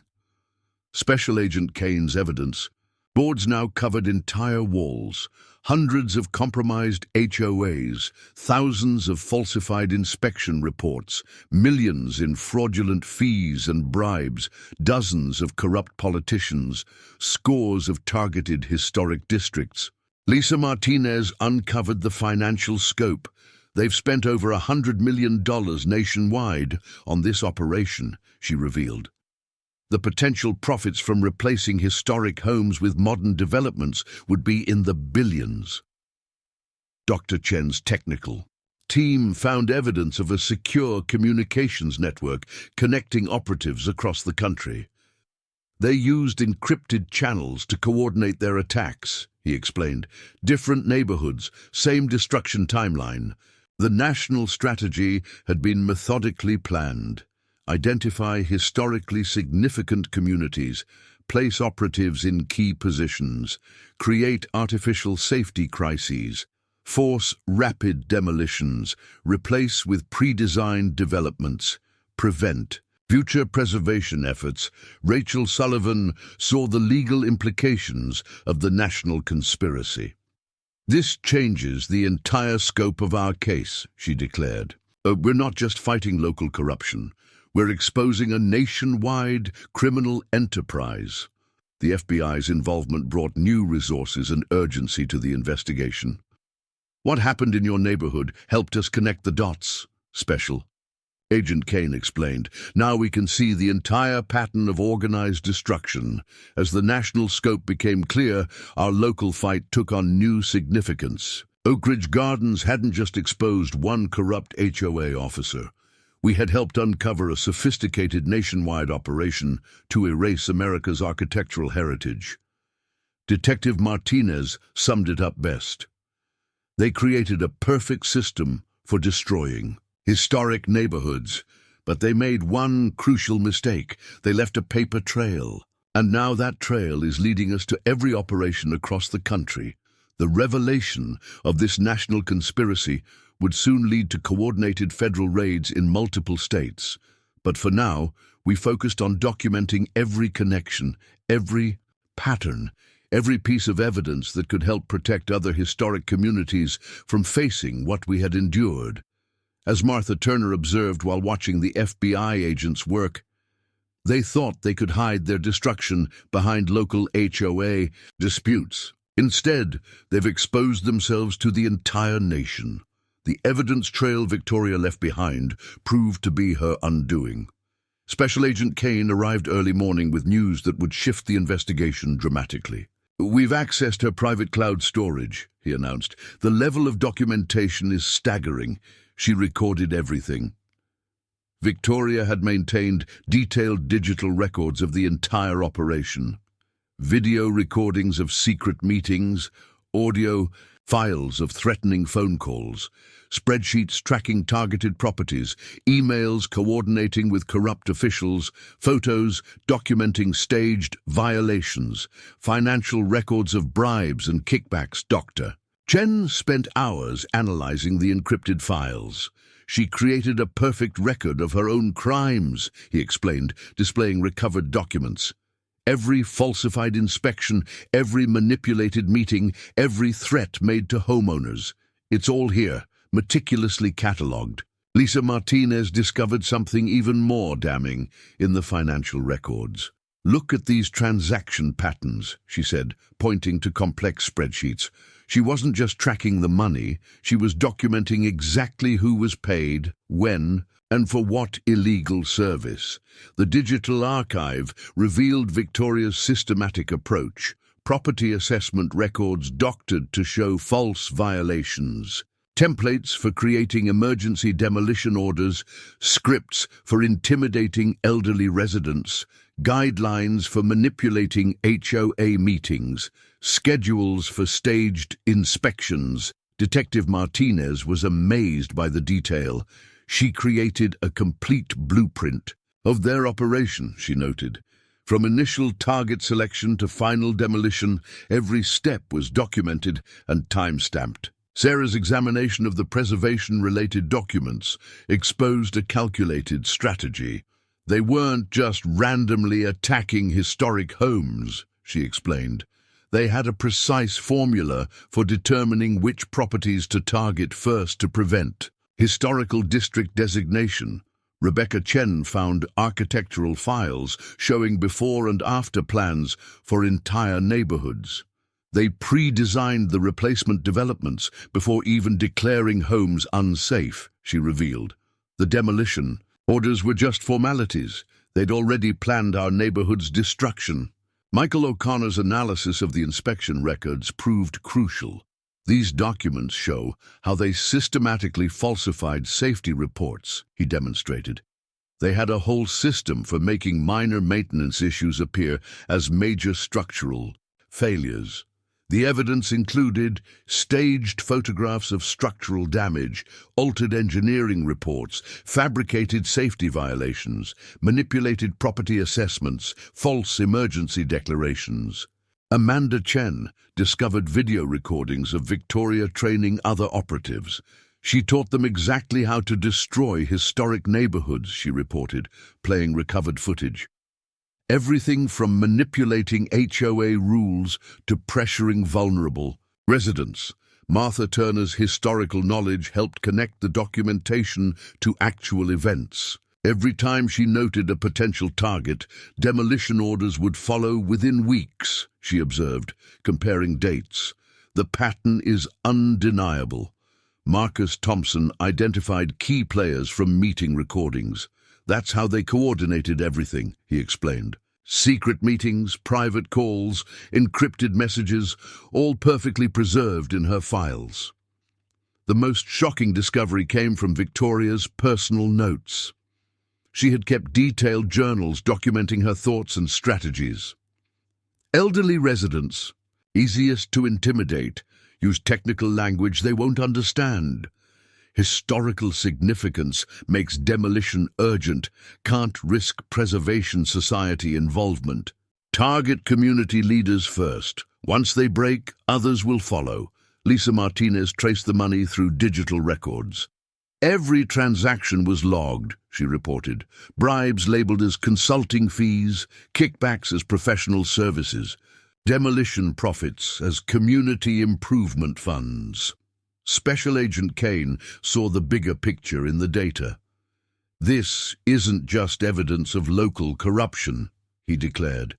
These records document a criminal enterprise operating across state lines. That makes it federal. The digital trail revealed how Victoria had protected herself. Multiple backup copies of all records, encrypted files stored in various locations, dead man switches to release information if she was caught for. Evidence implicating higher-ups. In case she needed leverage, Dr. Chen's team discovered something unexpected in the metadata. She wasn't just keeping records, he explained. She was building an insurance policy. If anyone tried to betray her, she had documentation to bring them down too. The evidence painted a picture of methodical destruction. Target selection criteria. Vulnerability assessments, pressure point analyses, timeline projections, success rate calculations. Detective Martinez saw the value in Victoria's obsessive record-keeping. She documented her own crimes so thoroughly that she did our job for us, she noted. Every piece of evidence is dated, labeled, and authenticated. As the team processed this mountain of digital evidence, the full scope of Victoria's operation became clear. She hadn't just been destroying historic homes. She'd been creating a perfect record of how to systematically erase architectural heritage while profiting from its destruction. Special Agent Kane summed it up best. Sometimes the best evidence comes from the criminals themselves. Victoria's need to document everything will be what brings down their entire operation. The digital trail would soon lead investigators to even bigger revelations. But for now, we focused on organizing and analyzing the massive amount of evidence Victoria had unwittingly preserved for us. As Martha Turner observed while reviewing the files, she kept such perfect records of her destruction, she never imagined they would become the blueprint for her own downfall. The media explosion began when Amanda Chen's live stream of Victoria's arrest went viral. Within hours, national news networks picked up the story. Kevin Morris, an investigative reporter from Channel 7 News, arrived at our community center with a full camera crew. "This isn't just a local story anymore," Kevin explained, setting up for his broadcast. "What you've uncovered here exposes a nationwide pattern of historic neighborhood destruction. People need to know what's really happening behind these HOA disputes." Social media platforms exploded with similar stories from across the country. Save Historic Homes, trending nationwide. Community groups sharing evidence of similar schemes. Viral videos of other Victoria Blackwoods in action, personal testimonies from affected homeowners, documentation of systematic destruction. Dr. Chen's technical analysis of online patterns revealed something significant. "Look at these engagement metrics," he demonstrated. "Every time we share evidence of their methods, more communities come forward with identical stories. The pattern is impossible to ignore."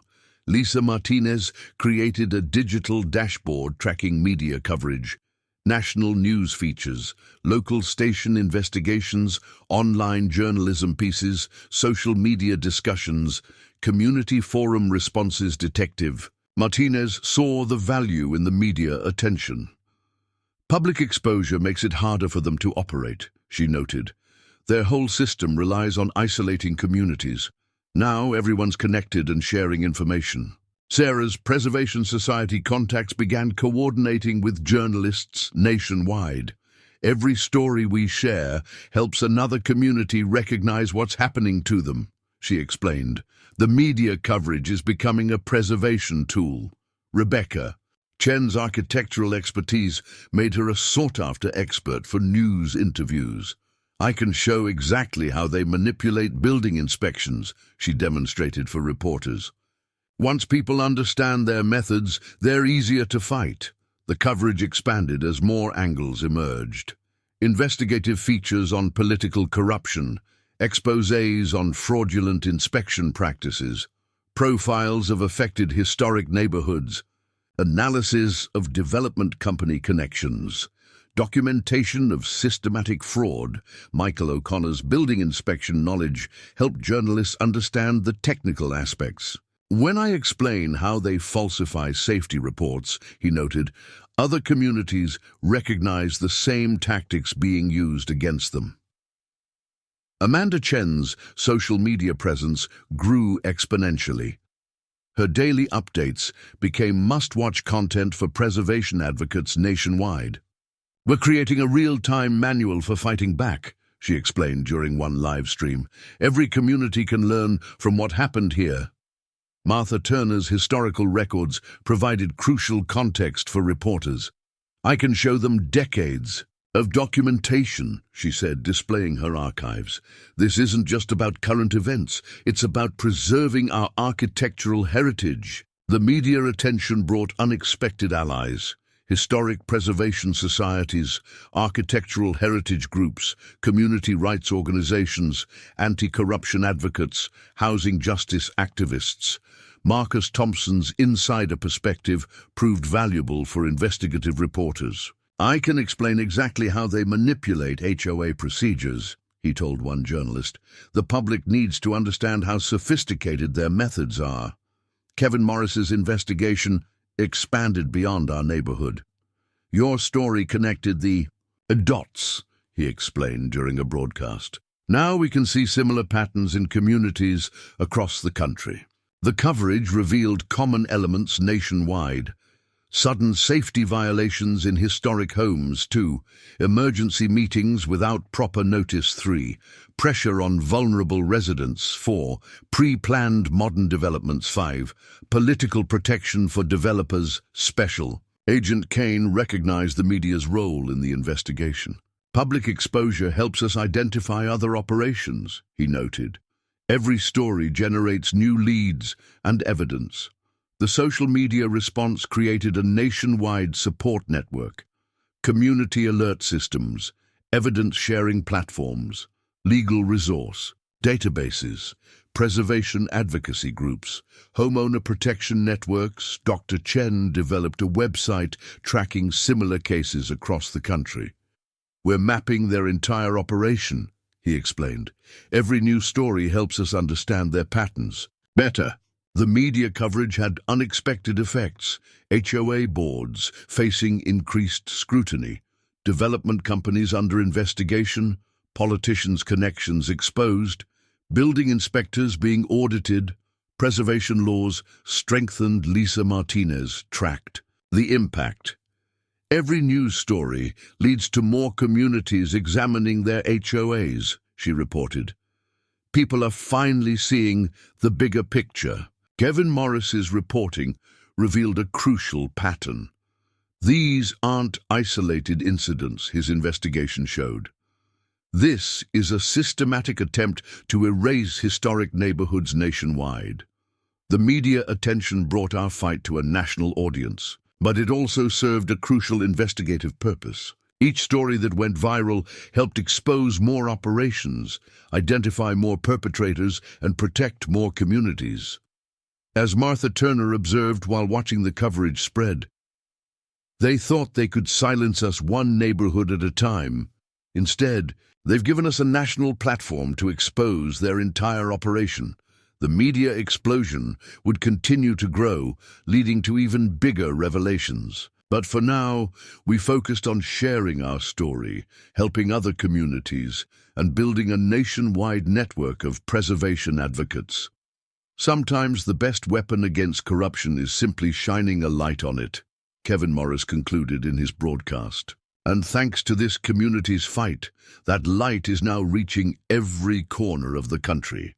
The legal proceedings began with an intensity that surprised even the most seasoned courtroom observers.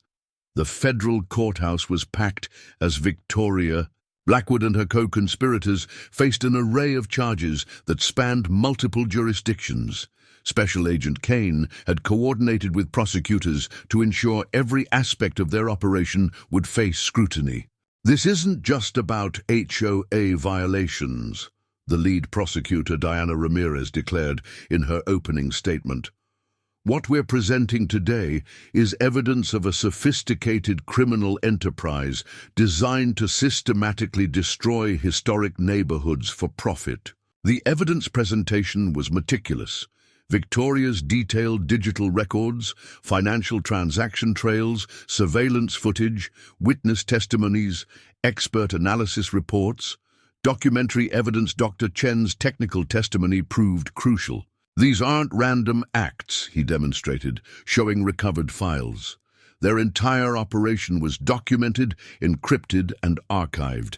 They created a perfect record of their own criminal enterprise. Lisa Martinez presented the financial evidence: money laundering schemes, fraudulent inspection fees, kickback arrangements, shell company networks, hidden asset transfers. Detective Martinez detailed the investigation's findings. Each piece of evidence reveals another layer of their operation, she explained to the jury, from local HOA corruption to state-level political conspiracy. Sarah's preservation expertise helped establish the cultural impact. They weren't just destroying buildings, she testified. They were systematically erasing our architectural heritage through fraudulent means. The prosecution's case revealed multiple criminal elements: wire fraud through electronic communications, mail fraud via falsified documents, money laundering through shell companies, racketeering across state lines, conspiracy to commit fraud. Rebecca Chen's architectural testimony exposed their methods. Every safety violation was fabricated, she demonstrated. They deliberately misapplied modern codes to historic structures, knowing they couldn't comply. Michael O'Connor's building inspection experience proved damning. "I can show exactly how they falsified every report," he testified. "They created artificial emergencies to bypass normal procedures." The defense team struggled against mounting evidence: Victoria's own detailed records, corroborating witness accounts, financial documentation, technical analysis, pattern evidence. Amanda Chen's documented timeline helped prosecutors show the systematic nature of their scheme. Every action was planned, coordinated, and executed according to their playbook, she demonstrated through her collected evidence. Martha Turner's historical records provided crucial context. "These weren't isolated incidents," she testified. "They followed the same pattern of destruction in every historic neighborhood they targeted." Marcus Thompson's insider testimony revealed their methods: HOA infiltration techniques, meeting manipulation tactics, pressure strategies, document falsification, coordination methods. Special Agent Kane presented the FBI's analysis. "This operation crossed state lines, involved multiple conspirators, and used interstate commerce to facilitate their crimes," he explained. "That makes it a federal RICO case." The evidence of political corruption shocked the courtroom. Campaign contribution trails, quid pro quo arrangements, legislative manipulation, regulatory interference, official misconduct. Victoria's own records proved most damaging: detailed operation manuals, training videos, strategy documents, communication logs, success metrics. The prosecution methodically connected every dot. Target selection criteria falsified. Inspection processes 3. Emergency meeting procedures 4. Demolition order execution 5. Development contract arrangements. Expert witnesses detailed the scheme's sophistication.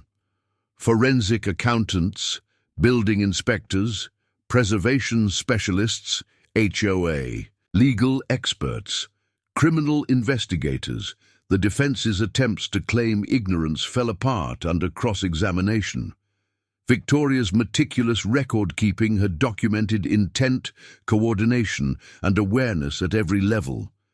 As the evidence mounted, several co-defendants began cooperating with prosecutors. Their testimonies revealed even more details about the operation's scope and scale. The jury watched in silence as video evidence showed secret training sessions, threatening encounters with homeowners, staged property inspections, coordinated demolition planning, political meeting recordings. Rachel Sullivan's legal team presented pattern evidence showing identical schemes across multiple states. "This wasn't coincidence," she argued. "This was a coordinated criminal enterprise." The prosecution's case was strengthened by corroborating witness accounts, documentary evidence, technical analysis, financial records, pattern documentation. As the proceedings continued, the full scope of their operation became clear. What had started as a local HOA dispute had exposed a sophisticated criminal enterprise designed to systematically destroy historic neighborhoods for profit. Special Agent Kane summarized the case. They created a perfect system for erasing architectural heritage while enriching themselves, but they also created a perfect record of their crimes. The legal proceedings would continue to reveal new layers of corruption. But for now, the evidence spoke for itself. A methodical, documented conspiracy to destroy historic neighborhoods had been exposed in federal court. As Martha Turner observed from the gallery, they thought their power would protect them. Instead, it's becoming evidence of their crimes. The first wave of verdicts came down like thunderbolts. Victoria Blackwood and her key conspirators were found guilty on all counts. Judge Eleanor Peterson's courtroom was packed as she delivered the sentences that would reshape how historic neighborhoods were protected across the nation. The systematic destruction of our architectural heritage is not just a crime against property, Judge Peterson declared. It is a crime against our cultural memory, our community bonds, and our shared history. The sentences were unprecedented. Victoria Blackwood, 25 years federal prison. Senator Maxwell, 20 years federal prison. Key developers, 15-18 years each. Corrupt officials, 10-15 years each. Asset forfeiture, over $100 million. Special agent Kane announced the broader impact. Today's verdicts aren't just about punishment. They're about dismantling a criminal enterprise designed to erase historic neighborhoods for profit. The asset seizure was massive. Corporate bank accounts, shell company assets, personal properties, development projects, investment portfolios. Lisa Martinez helped track the recovery efforts. Every dollar they stole through fraudulent fees and forced demolitions will be returned to the communities they targeted, she explained. Reviewing the financial documentation, the restitution plan included direct compensation to affected homeowners, 2. Restoration funds for damaged properties, 3.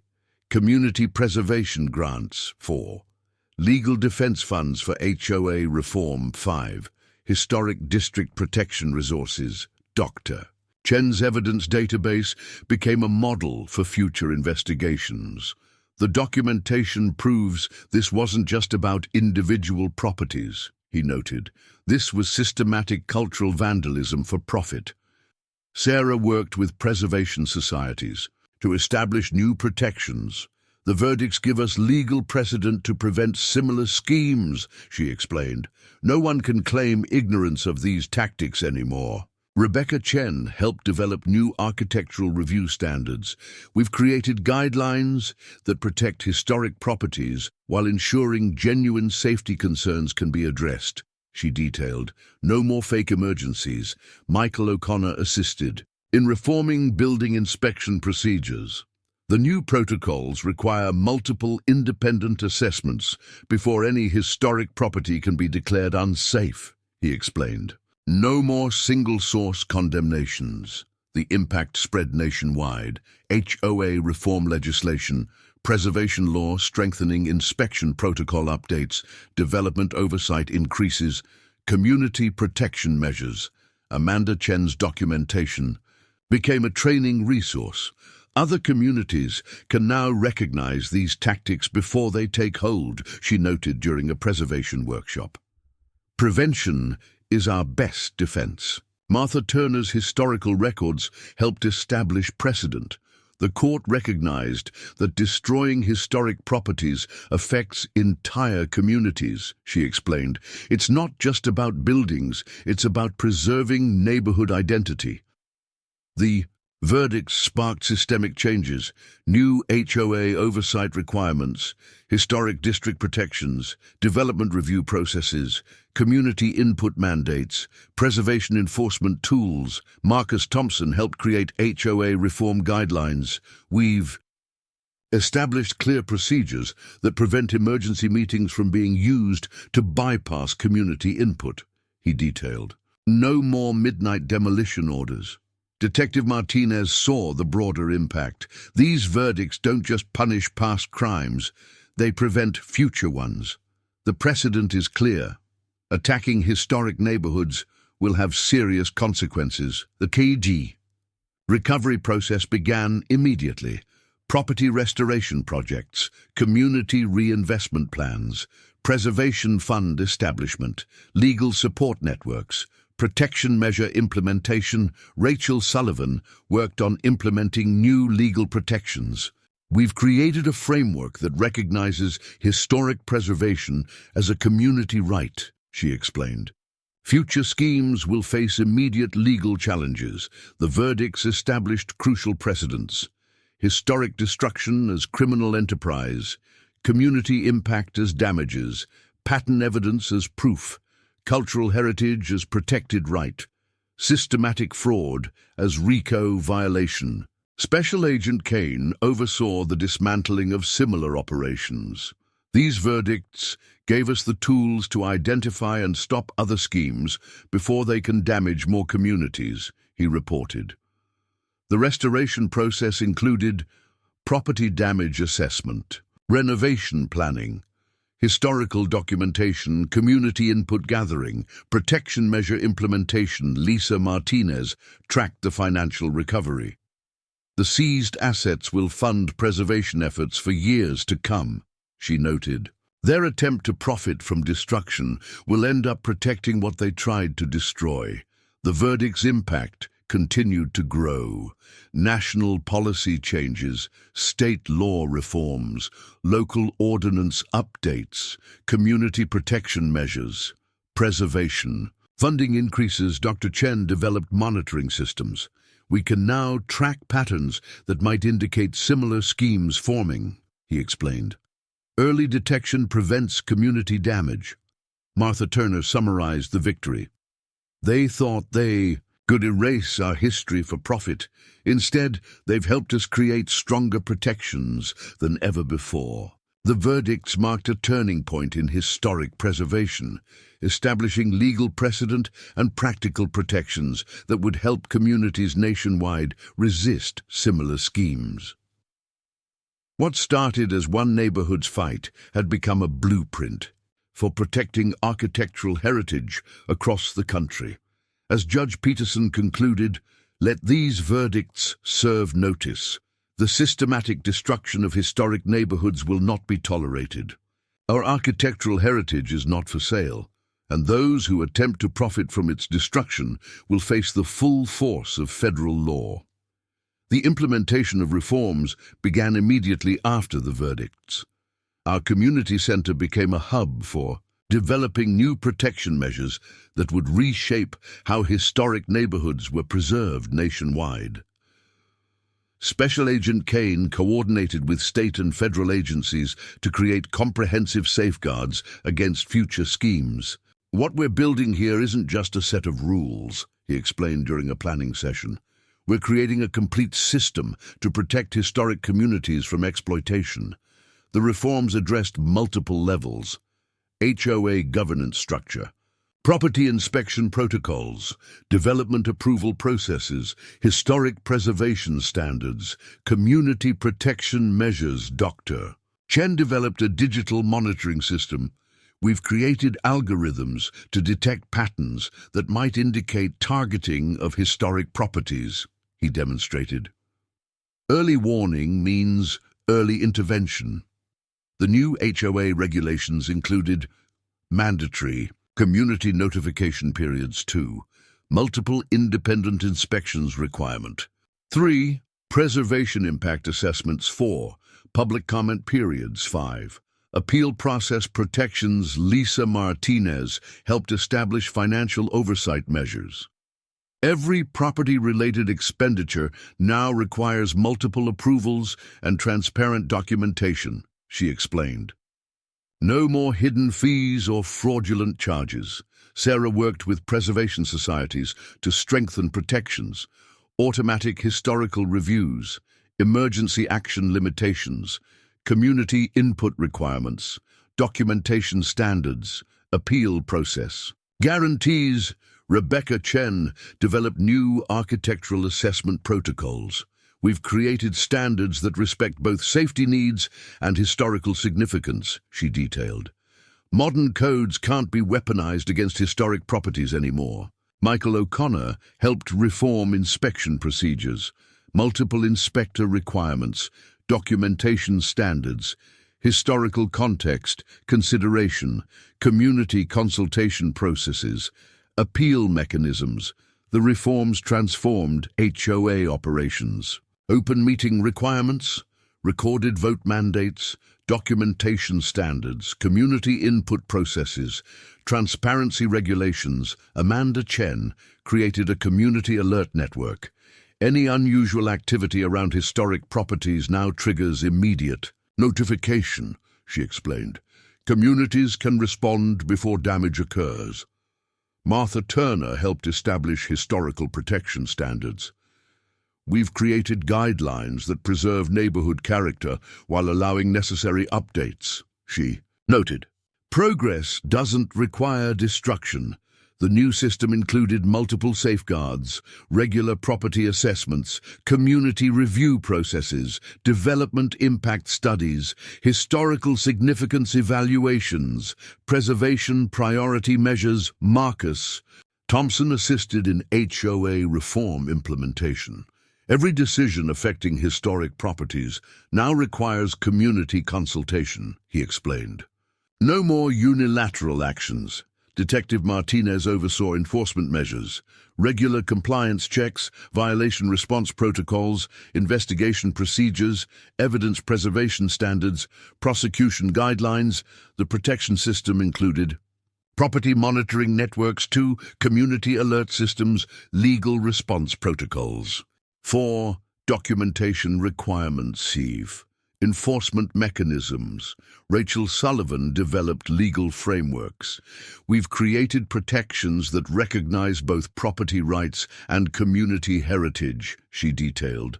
The law now explicitly supports preservation.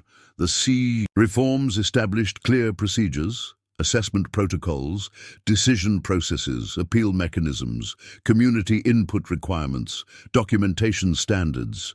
Special Agent Kane coordinated with other agencies. These protections are being adopted nationwide, he reported. What started here is becoming the national standard.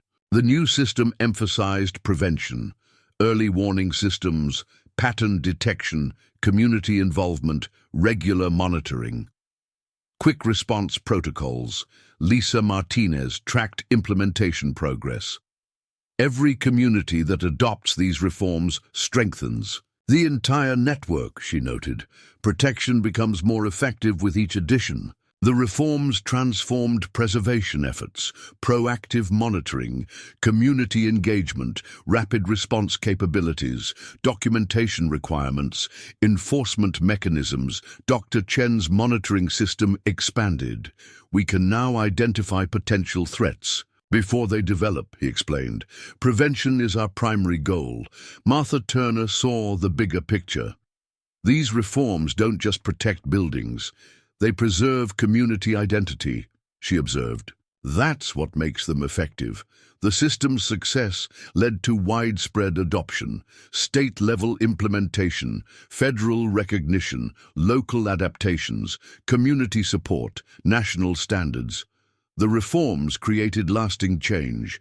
Institutional protections 2, community involvement 3, legal safeguards 4, monitoring systems 5, response protocols. As the reforms took effect, their impact became clear. Historic neighborhoods gained real protection against exploitation, while communities gained tools to preserve their architectural heritage.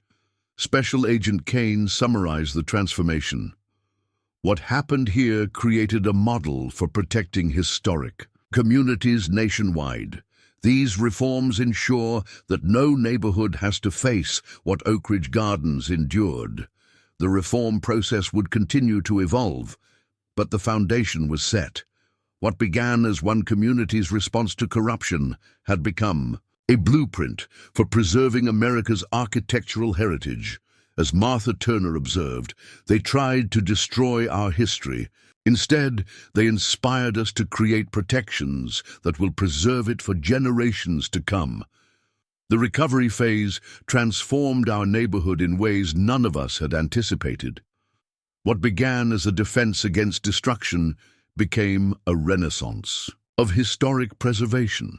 The community center buzzed with activity as restoration projects took shape and new protection measures were implemented. Sarah led the comprehensive recovery plan.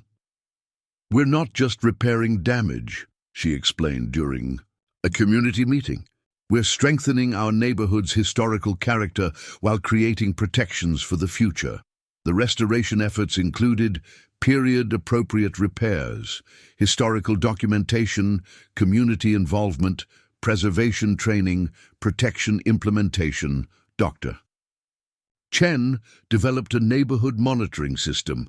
"Every historic property now has digital protection," he demonstrated.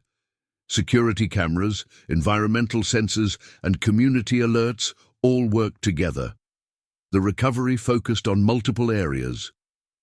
Physical restoration 2, community rebuilding 3, historical documentation 4, protection implementation 5, education programs.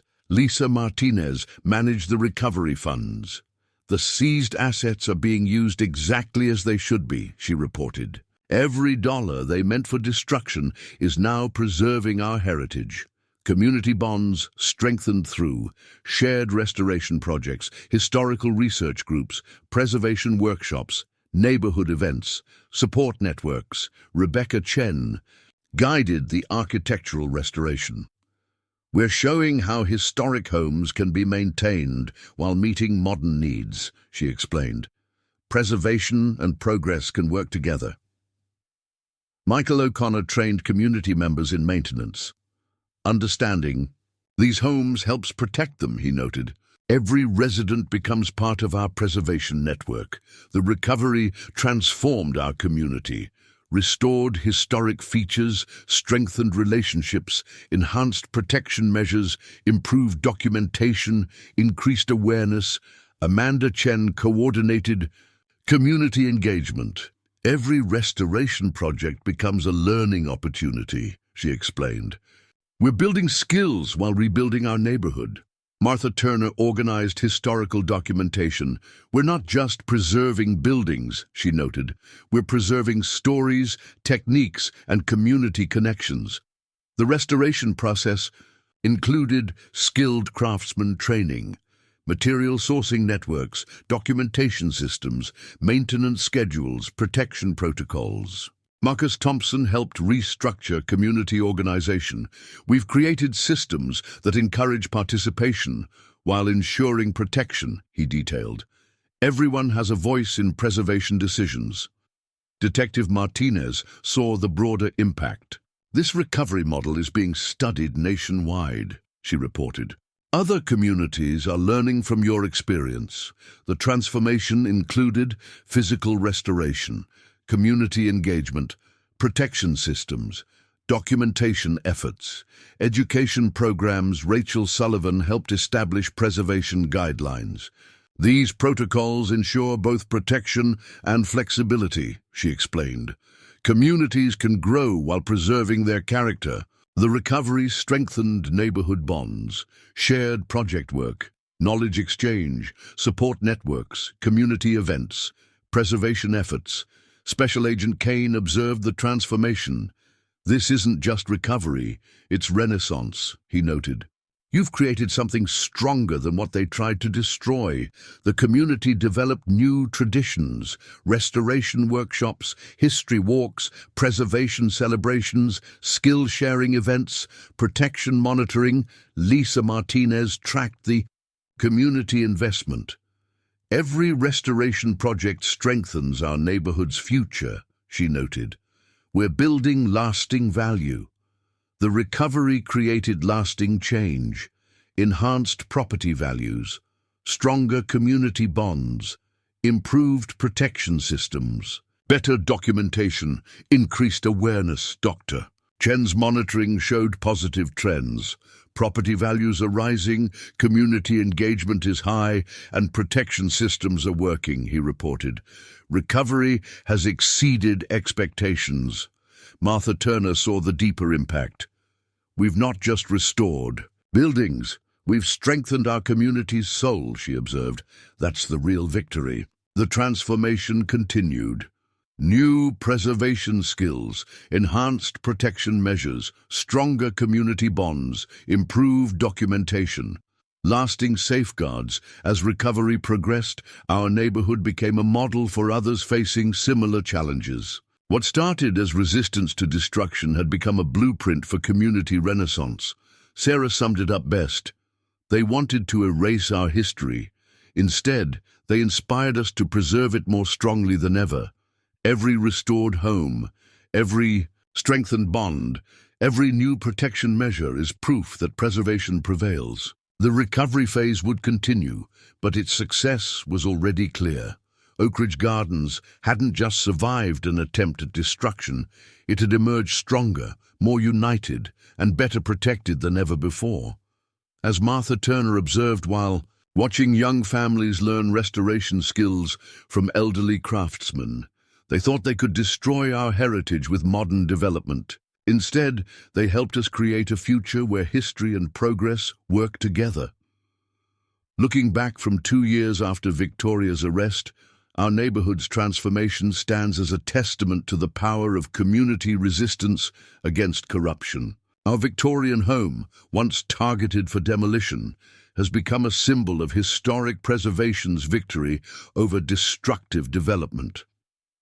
The legacy of our fight reaches far beyond Oakridge Gardens. Dozens of historic neighborhoods protected, hundreds of preservation groups formed, thousands of homes saved, national protection standards established, community networks strengthened. Dr. Chen reflected on the changes. What started as one neighborhood struggle created a nationwide movement, he noted, while monitoring the protection systems that now safeguard historic communities across the country. The lasting impact included legal precedents protecting historic properties, 2, community preservation networks, 3, HOA reform standards, 4, monitoring systems, prevention protocols. Sarah now leads preservation workshops nationwide. Every community we help protect strengthens the entire network, she explained during a recent training session. The lessons from our fight continue to save other neighborhoods. The transformation continues through regular preservation events, community education programs, protection system updates, historical documentation, restoration projects. Rebecca Chen's architectural guidelines have become standard. We've shown how historic homes can be preserved while meeting modern needs, she noted. Other communities are following our model. Michael O'Connor trains new generations. Teaching young people about these homes ensures their future, he explained, while mentoring apprentice preservationists. Knowledge is our strongest protection. The victory created lasting change, strengthened community bonds, enhanced property values, improved protection measures, preserved historical character, national recognition. Amanda Chen's community network expanded. We connect preservation groups nationwide, she reported. No neighborhood fights alone anymore. Martha Turner sees the broader impact. Our struggle wasn't just about buildings, she observed. It was about preserving community identity and heritage.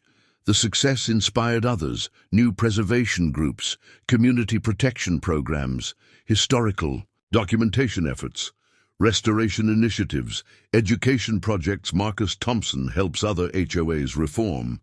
We show them how to protect communities while allowing progress, he explained. Balance is possible. Detective Martinez tracks the ongoing impact. Your case created a model for fighting corruption in historic preservation, she noted. It's still making a difference.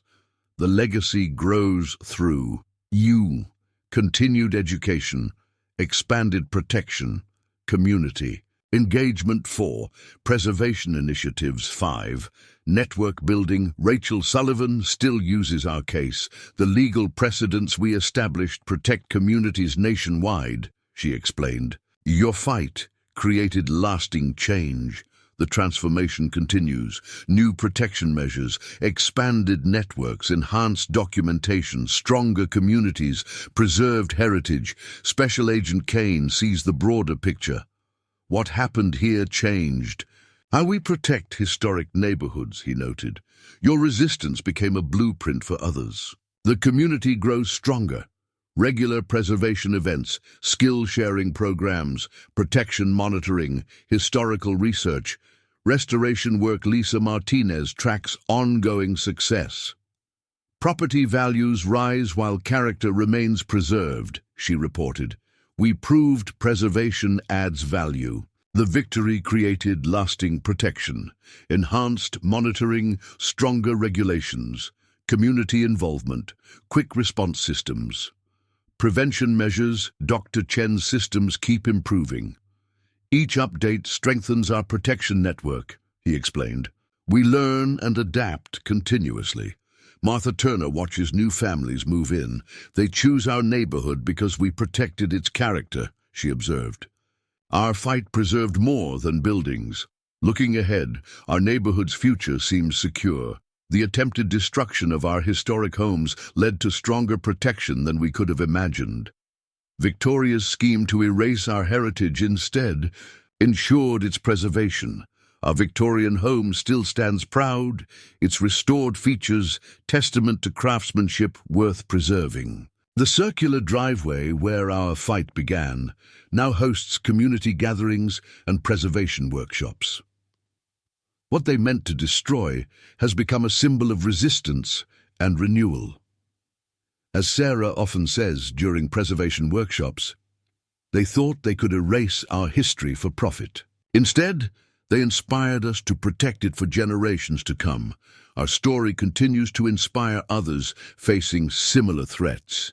Each preserved historic neighborhood, each strengthened community, each protected home adds to the legacy of our resistance. As Martha Turner observed while watching children play on our historic streets, they tried to replace our heritage with modern development. Instead, they helped us create a future where history thrives. The attempt to demolish our home revealed the power of community resistance against corruption. Our victory proved that when neighbors unite to protect their heritage, no scheme, no matter how well planned, can destroy what communities value most, their shared history and identity. Up next, you've got two more standout stories right on your screen. If this one hit the mark, you won't want to pass these up. Just click and check them out.